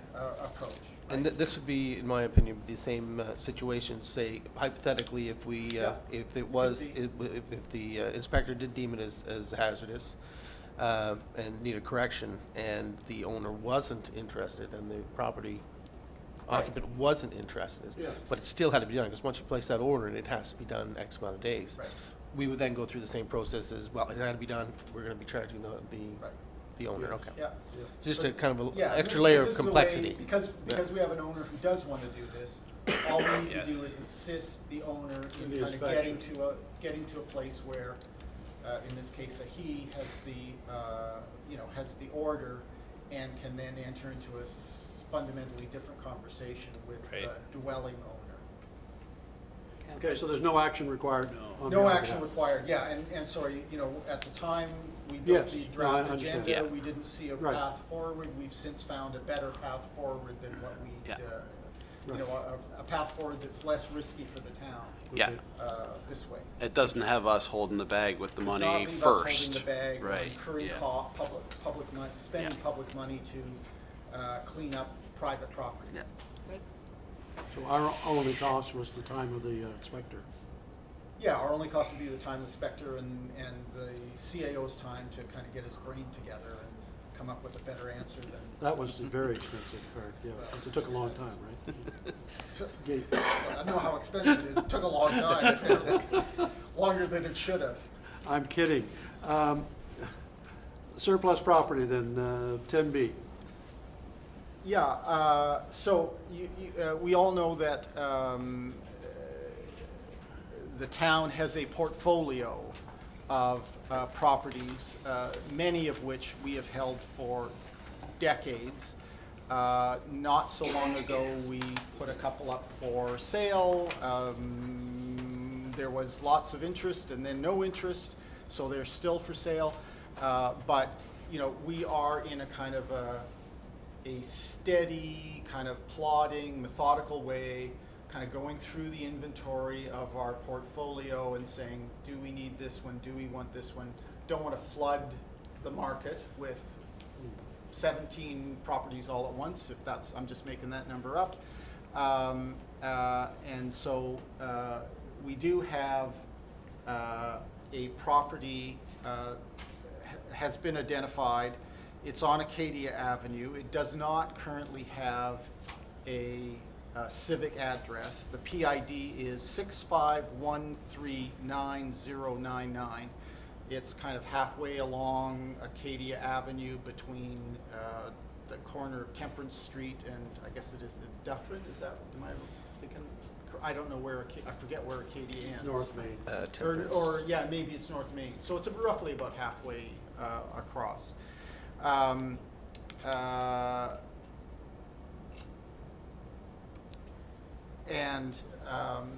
So, it's roughly 6,500 square feet, so plenty large enough to put a compact home on. My recommendation is that, we know there is some interest out there in that property, that if we deem it, so my recommendation is that we deem it to be surplus to municipal need. We have no, I've checked with Public Works, they have no need of it. Recreation has no need of it. It's a building lot. It's on services. If we put another taxpayer on those services, Yeah. the cost per meter to service Acadia Street with water and sewer and snow plowing goes down for everybody if something gets built there. So my recommendation is that we deem it surplus. We put our surplus property disposal policy into place and use a real estate agent to dispose of the property, so puts it up for sale so that anybody in North America, or the world, I guess, could step forward and say, I want that property. I think the property should be disposed of in a manner that ensures that there will be development on it. So selling it to somebody other than the town, just to have them pay $100 a year in taxes to hold to hold vacant land does not make sense. If that's all that's gonna happen, we might as well keep it. But if somebody's gonna build on it, that makes, then it makes sense for the town to dispose of that piece of property that we otherwise don't have a use for. And so I would argue that the condition of sale be that whoever buys it builds on that lot within 24 months of the purchase date, and that they complete their build of whatever it is they are building within 12 months of being issued a building permit. So you've got 24 months in total. You have to act to start building, and you have to build within 12 months once you get a building permit. And that way then the town will be assured that there will be a revenue stream generated by that currently vacant property. And as I understand it, the town acquired that property in 1981, I believe. So we've been holding it for 40 years with no use, right? It's been growing brush for 40 years, and it would be nice to kind of find a profitable use for it. So I have a draft resolution with regard to that property. Ask the deputy mayor to. Oh, I thought I could just keep passing. Kristen's gonna read it, yeah.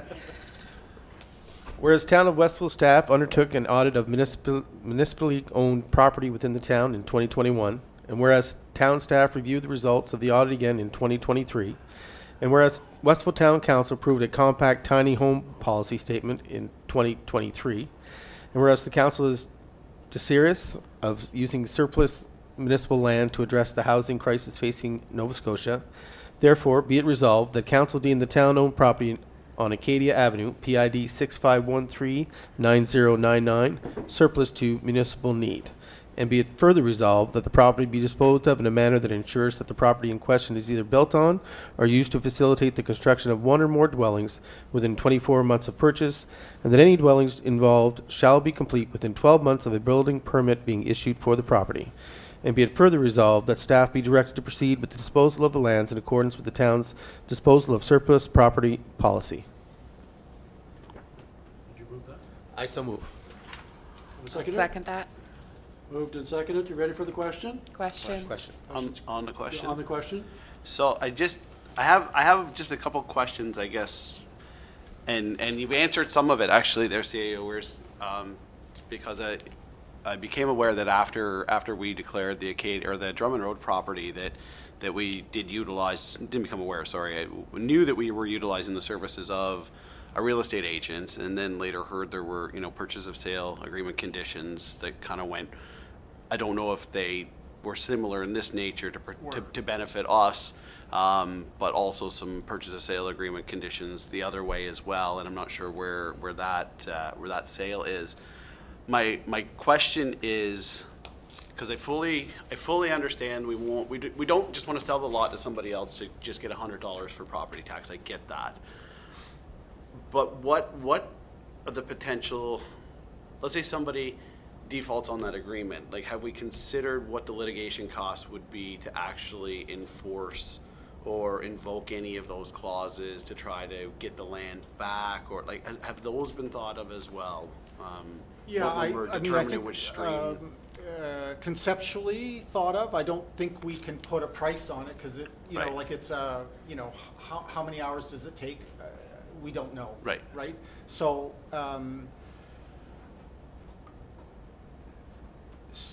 so yes, thought of, but actually Right. costed, no. Right. I mean, I don't know how to get to that Yeah. cost, because it could be very quick, or it could be, as in the case of Highland School, it could take 3 years and, Yeah.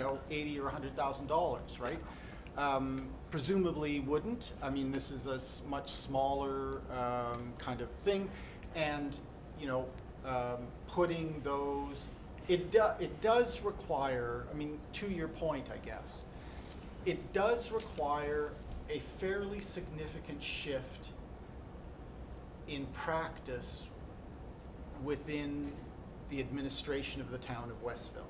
It requires us to make decisions, track those decisions, and act on the, you know, it's a bylaw, Yeah. almost enforcement kind, it's an enforcement kind of activity that has not,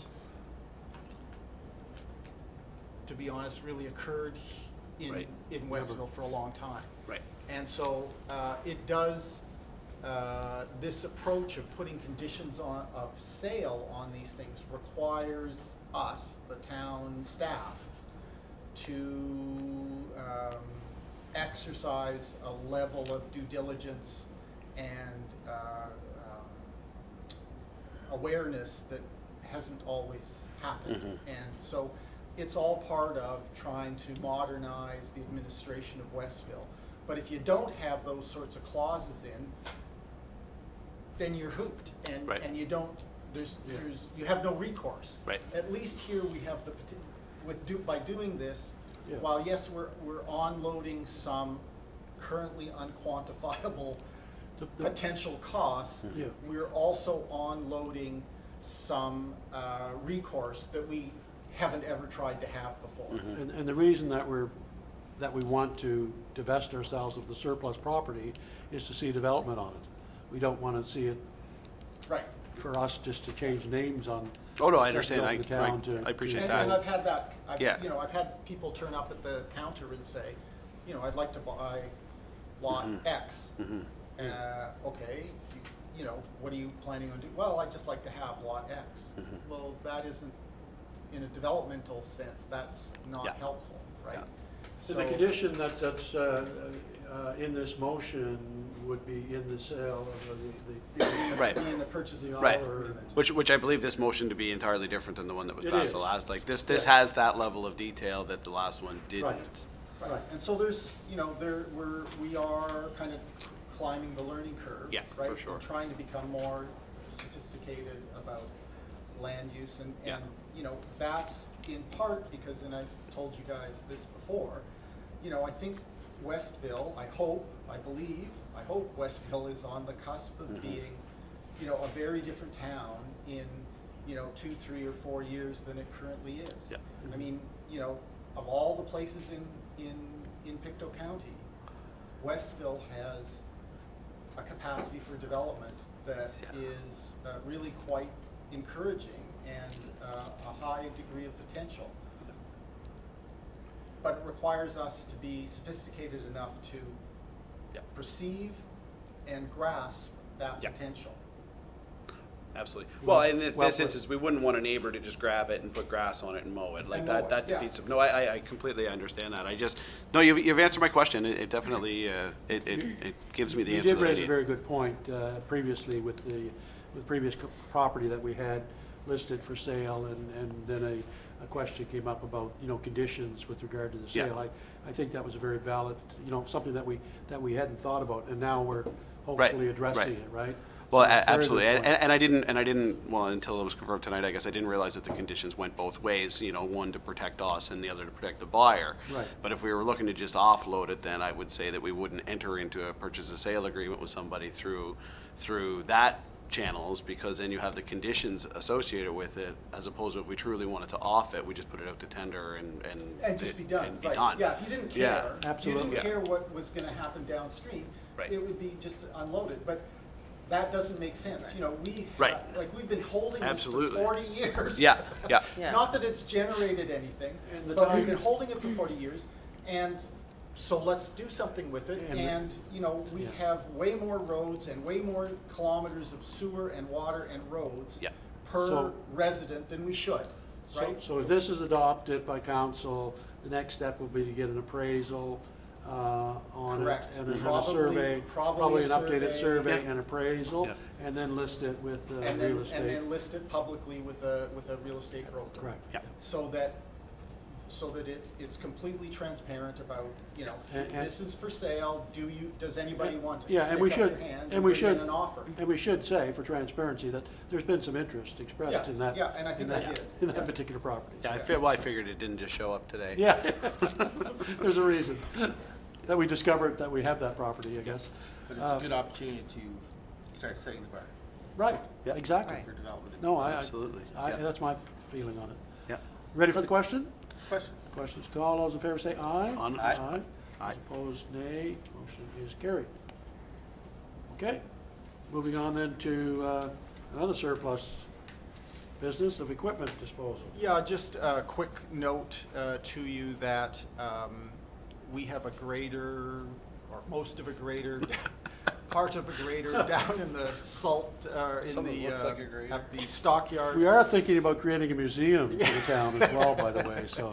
of old equipment. There has been somebody who has apparently a grader of about that vintage is looking for some parts. So you will notice that we will be offering public tender for the grader. It just didn't come out. We did 3 or 4 or 5 pieces of equipment a month or 2 ago. Right. This one didn't. There wasn't any interest, so it Didn't make the grade. didn't make the grade. The grader didn't make the grade, so we're trying one more time. And again, there's a little bit of interest here, so no decision needed from you, just heads up, Information? you're gonna see it, yeah. Information. Is that the one that we've been using most recently, or is that No, that's that is a good grader. that's what That's the okay new yeah grader. and they Dated 1979. so they've picked that clean of parts, I'm assuming, that are sufficient. Yes, okay. Yeah, the old Yeah. grader is even older than the new grader, yeah. That's the new grader, sort of like the old and new bridge in Halifax, right? Yeah. But yeah, safe to assume that nothing on the old grader is adaptable to the new old grader. Right, yeah, we've tried it, yeah, it's okay, not yeah. useful for our purposes. Big paperweight then. It's a Yeah. honking big paperweight, yeah. So let's move on to One's 10D, metric now. which Or is SAE. I see. sort of a little more exciting stuff to deal with on a positive note, I believe, and goes to some of the things that we've been saying for a number of months now, that change is coming and development is coming to Westville, and we just, this proposal that we have is I think, the first evidence of that we're gonna roll out. So where are we here? There is a draft resolution, but I'll just give you the kind of the high-level color commentary. There is a proposal from a landowner who owns 4 acres at 1864 Acadia Avenue to put in a 24-unit development. The development would be for all rent, an all-rent development. So these aren't for sale, these are for rent. The property the infrastructure, i.e. the roads and whatever, would not be turned over, the roads would not be turned over to the town. Water, there'd have to be easements for water and sewer and that sort of stuff, but they would hook up to the system, but they would be on the property, would be theirs, presumably, though that's to be negotiated. And so this is something that appeared before the PAC last week and was pretty thoroughly discussed. Staff report was tabled, and so this is really kind of looking to town council to endorse the recommendation that PAC has made. There's some steps going forward, so this would be kind of notice to the public that this development proposal has, for a development agreement, has come forward. There will have to be advertising that will make all the public aware, and then there would be a public hearing, and the resolution that you're about to hear would recommend that that public hearing occur before next month's council meeting. So at 6 o'clock, have a public hearing, and then move from the public hearing on this development agreement straight into council meeting. So there'll be lots of notice, there'll be a posting on the door of this office, Yeah. on the website, there'll be advertisements in the newspaper to the effect of the development, looking for a development agreement. developer looking for a development. So, and it consists of 6 quadplexes, Correct. 6 4-unit buildings. That's what the proposal is at this time. So do we have a resolution? We that do. We do? Yeah. Whereas the landowner has proposed the construction of a 24-unit development at 1864 Acadia Avenue, and whereas the town staff have worked with the owners of the property in question to negotiate a development agreement appropriate to the site and its zoning, and whereas the Westville Planning Advisory Committee reviewed the proposed development agreement in detail as of March 21st, 2024 meeting, and passed a motion recommending that the development agreement be approved to go forward to council for consideration. And whereas council has reviewed the staff report on the proposed development, therefore be it resolved that the Westville Town Council endorse the development agreement for the 1864 Acadia Avenue, Westville, being brought forward for consideration at a public hearing on April 29th, 2024. There's a typo. The ing shouldn't be on being. It just should be brought forward. Sorry. Have a seconder? I'll second it. Moved and seconded. Are you ready for the question? Questions? Question? Questions called. Those in favor say aye. Aye. Those opposed, nay. Motion is carried. Exciting stuff. Moving on then to 10E. The low-income property tax exemption is something that we do annually. So it's based on the consumer price index increase, which we pegged at 3.9% this year. As is indicated there on your handout, the increase will mean an income limit by the CPI. It would result in a tax exemption amount of $275 for incomes up to $25,816. And we do need a motion to set that in force. Your worship, I would move that we introduce a property tax exemption based on the consumer price index of 3.9% for the amount of $275 for incomes up to $25,816. We'll second that. Moved and seconded. You ready for the question? Question? Questions called. Those in favor say aye. Aye. Those opposed, nay. Motion is carried. Certainly encourage people that applies to contact the office. Our office and staff will give We'll them have them ready next week. next week. Okay, we won't. Don't do it before next week. Thank you, Kristen. So next week the forms will be available for citizens, residents to come in and take advantage of the exemption on taxes. 10F then, virtual meeting policy. I think we've had this obviously before us before. Right. Yeah. And we had first reading, I believe. Right. And to which invited anybody who had comments to get me comments, received none, assumed therefore you're good. And given that it's a policy, that's all we right. need is for you to move that, all of you to nod and we'll consider it thumbs up and press forward. And we'll let the province know that we've instituted this policy, I'm guessing. Yeah, we don't, given don't that it's have an to, I internal think, policy, but we just out don't, of- there's no Yeah, I don't think- requirement to yeah. tell them. It's just how we're gonna deal It's with. an internal thing. Yes, exactly. The next one, bylaw would Yeah. require. The only reason I say that is because under the MGA, it indicates that in order for us to do the virtual policy, we have to have a policy. We have to have a A policy. virtual Yeah, meeting. Yeah, I is think not- this is something about Yes, policy you're endorsed right. by council or something like that. Yes. But would you So this will cover. would you This'll- hear a motion for this? Would you Yes. like you would like to? Just a motion, Yeah. please. Does anybody else want to talk about it, or I don't have anything to talk about. I'm just going to move it. Move it. I'd move that we endorse and accept the virtual meeting policy. It was previously circulated. Second. Moved and seconded. Ready for the question? Question. Questions called. Those in favor say aye. Aye. Aye. Those opposed, nay. Motion carried. So now we come to the alternate voting bylaw that the CAO referenced in his report earlier.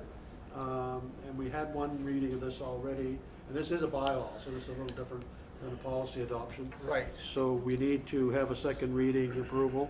And then if it passes, if we're all good with that, then it will go to the province. Correct. as So, above. just on that, there were, last meeting, I shared with you the draft, the initial draft, and noted that I would be getting input from our municipal solicitor, received that. It was really, I think I said in my email to you, formatting, but it's even more less important than formatting. Right. It was just It's a minor certain numbers about what's been repealed and what sections of legislation that have been repealed and not repealed were slightly off. Right. And so that's where the corrections were. So it's very much an The thrust of it was acceptable. unsubstantive. Yeah, it's just it's details, kind of administrative details that were slightly off, which we've been provided with the appropriate citations. Maybe that's what the word I'm Right. looking for. The appropriate legal citations. The rest of it remains effectively unchanged, and would allow then Westville to do modernized voting. So, as in getting away from paper ballots, moving to electronic ballots, and allowing people to vote from their phones, from their cell phones, from their landlines, from their electronic devices, or to come into a polling station.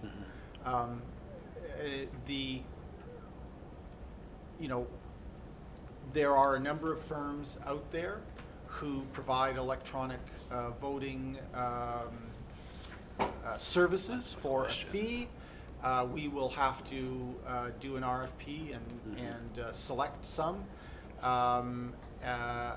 In all cases, those organizations charge a hefty premium to facilitate paper voting, because once you've got paper, it's entirely a manual process. Whereas if you're voting electronically, it can be, programmed, and so you don't actually have people counting the votes, right? And so it's much, much, much cheaper if you move away from paper voting. My understanding is when you look at the data related to voting, the people who like alternate voting the most are the people who are the oldest. Quite so surprising, it's it's counterintuitive. One would have thought that it's the younger generation that likes alternate voting or electronic voting most, but it's actually the other end, and that has to do with mobility issues or time issues or a whole bunch of different things. But I was surprised when I learned that that is the case. And so, given the demographic profile of Westville, where close to 30% of our population is 65 years of age or older, moving towards electronic voting is probably the right thing to do. It provides the best possible service for voters of this town. And I might just say that my understanding is all of the other municipalities in the county are moving to electronic voting, and we all hope to be able to use a single returning officer to conduct all of the voting across the county for the municipal election in October of this year. Mhm. Thank you very much. So And, I do have a resolution on this. Okay. Councillor McGregor. I am going to pass it down the list. There's a lot of words on this one. That's why you got it. Whereas there will be municipal elections in Nova Scotia in October 2024, and whereas Westville Town Council is supportive of providing residents with multiple ways to vote in the upcoming municipal elections, whereas the Election Act requires that municipalities that want to offer residents multiple ways to vote enact an alternate voting bylaw, And whereas town staff have developed a draft of an alternate voting bylaw for council consideration, and whereas several minor amendments suggested by Westville's municipal solicitor have been integrated into the revised draft presented to council, therefore be it resolved that Westville Town Council approves second reading of the proposed alternate voting bylaw, and be it further resolved, Westville Town Council approves the use of electronic voting for the October 2024 municipal elections. So moved. Seconder? Second that. Moved and seconded. Are you ready for the question? Question? Question is being called. All those in favor signify by saying aye. Aye. Those opposed, nay. Motion is carried. We will have electronic voting, and then obviously people will be well versed on that prior to the election, and then it'll be explained in great detail. The process is very simple. I know it was used last time in any event. I think it was a combination last time, if I'm not mistaken. Was it not, or was it? I believe combination you of had both, yeah. polls, electronic polls, so there was a poll, but I don't think there was- somebody assisted you. Yeah, I don't think it was, but I don't think there was paper. I think No. what you're saying, Okay. Scott, was Same right. as It what was, was it was like they had a terminal there or Same, something. correct, yes. Yeah, I don't think there was any That's paper my though. understanding. It generally increases the number of people that vote, actually, the turnout, because it's so easy. I mean, and word is that the next provincial election will be electronic as well.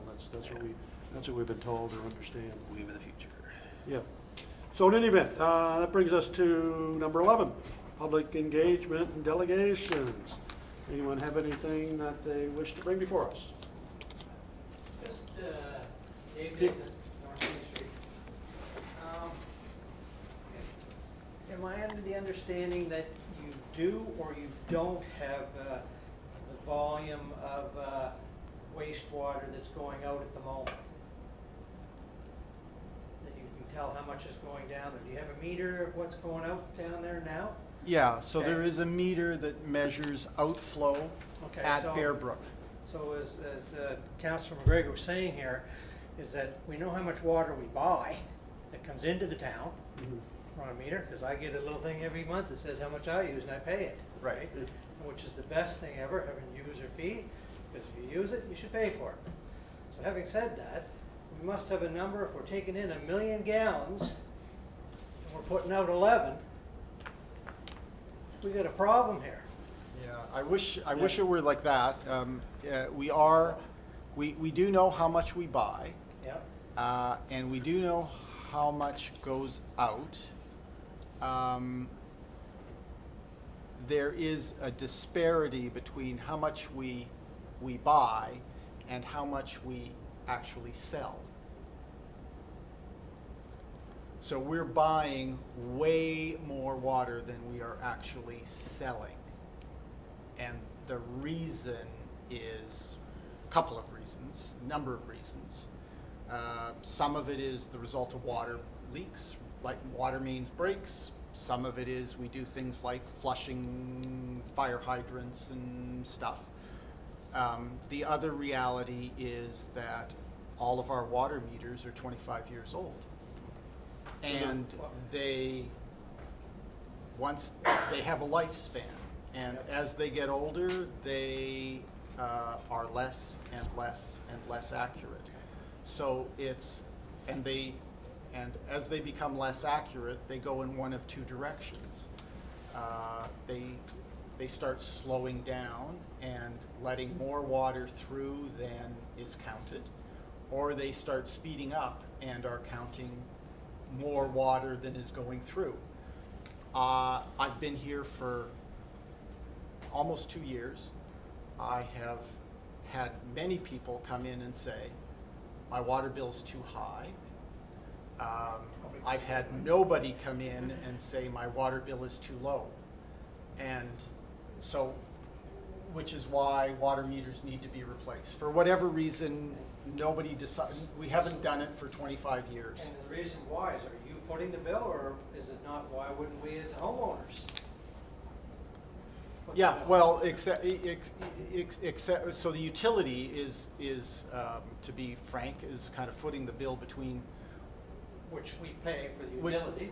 Yeah, you pay for the utility, but it's not being handed out fairly, right? So putting in new water meters will make it much more accurate, give us much more data, and you're right, what goes in has to come out. Well, and the other aspect of it is just you're saying there's leakage to that.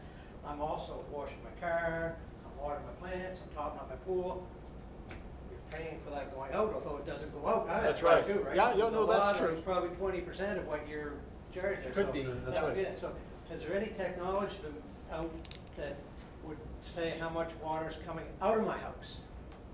Just like I have a I meter assume coming there in is. and I have a meter going out. Yeah. That way, you're gonna have the guys that is got his Yeah. down spikes. Because right and now, stuff like that. yeah, right now the outflow is based on your inflow. Right. That's right, I know, Yeah. I know. Yeah. You want in, you pay whatever going up. That's fine, that's okay, this is we Well, have you're that. right. But if we're. Might be a wanna way to change it, encourage because people the to cost- disconnect. That's Right. right, to Yeah. encourage people to disconnect. Right. Because it's only gonna get more expensive, just as Right. you said, it's not going down. Right. And the environment's gonna get tougher and tougher, your costs are gonna go up more and more. Exactly. So, I didn't get up to talk that, I got to talk about this fellow that was in here, the Wayne Thibault. And what I liked about him was that he came up with something that in my family is caused us a problem, and that's with having childcare. I have 2 kids that have grandchildren now, and he's 180, I think they're like 5 something or something like that. Right. So this is a huge concern. The government talks about it, but nothing gets done. You guys did a great job of getting an LTC in here, Yeah. so why aren't we pushing to have a government-run child care center in here too? Look at the property, apparently, in town and that. Let's push them, say, you guys come out and said you're having a $10 daycare thing. So why don't you get people down there at the community college, the 4 months when it's closed and that, get some ECW workers in there. There's no sense of putting them in there to say to go down to join Doty's or the Main Street in Westville, the other, because they can't take any more That's workers right. because they're at capacity.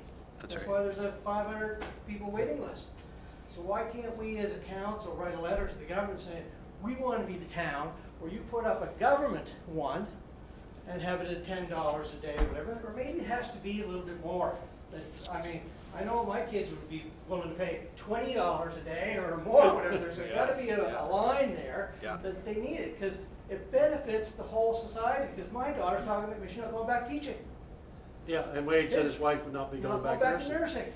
You're losing all that tax revenue of these parents staying at home, whatever, and they can contribute. No wonder our productivity is down. So, like, it's a no-brainer. Yep. Like, why aren't we pushing to say, we want to be the town that does this and show everybody else how to do it? That's a good point. So, something, maybe get a letter No. together and Yep. just councils in support of doing something. We got it, our man's here in our riding. Yeah. Oh, and he's pushing, they're going the way for LTCs, they're doing that, they're starting it at least, so let's start getting this going. Government's giving them money apparently, federally, so. It's a good Good. idea. Thank you. Very Thank good you. point, thank you very Good much. point. Yeah. Good point. Yeah. And with the LTC or LTR coming here, that's as strange as it sounds, the two may be very compatible. You know, there's a lot of, as I understand it, there's a lot of, in some places at least, you know, having that mixing of generations is a good thing, right, for the residents that are in these long-term care facilities. So if you have one that's close by that they can do programming and so on, and back and forth, I can see a way of, you know, selling that, right? And very good point. No, we can certainly make the ask, make the suggestion, ask the question. That's what we were, as you said, that's what we've been doing with the long-term care for a few years. It finally bore fruit, so hopefully we can do the same thing, yeah. Excellent suggestion, Mr. Dignan. And the more we can put together maybe a skeleton of a plan or a vision that we have, Yeah. the more likely it's going to move faster as well. Yeah, this government, we are much aware that if you make the ask, the comment that I've received on many different things is, show us your plan. You know, come with something developed and you know, the concrete. Don't just ask for something, high level, concept or idea. Come with a plan and we'll listen to it. Well, that's what we get at. There's no sense in telling people to go down to a community college and get an ECW or No. a degree or whatever. Well, and we have that Some are advantage. some are Well, we have that advantage as well, as having the school close by, and I know from talking with the principal on many areas, more than willing to participate in community development sort of activities, so it's a good tie-in, yeah. Excellent idea, Be great to be a template for the rest of the province. Absolutely. Right here in West. absolutely. We will be on, and we're gonna be on a few other fronts, so, you know, let's continue the innovation. I mean, you know, one of the things that Wade had mentioned was about immigration and these people coming and having no place to stay and so on. We have developed a proposal and a plan, and the CAO refers to it as a newcomer landing pad. It's a residential concept, and we're promoting that in town, and hopefully, I hope before October comes, that we can announce that, you know, that it's actually going to be happening, where it's going to be happening, what it's going to look like. So it's a great concept. So yeah, there's no reason why we can't do that. So we'll add it to the list. CAO has a big whiteboard down in his office, and tomorrow morning he'll be putting that on the whiteboard. I guarantee it. It'll be there. Thank you. Anything else anyone has? Okay, hearing none, then we do need a brief in camera with council, so a motion to move into camera would be good. I'll move to move in camera. Second it. Moved to second, ready for the question? Question. Question. Call, all those in favor say aye. Aye. We are moving to in camera, and I'm going to move to the men's room first. Yeah, I would never have lost. Did you hit off? Thank you.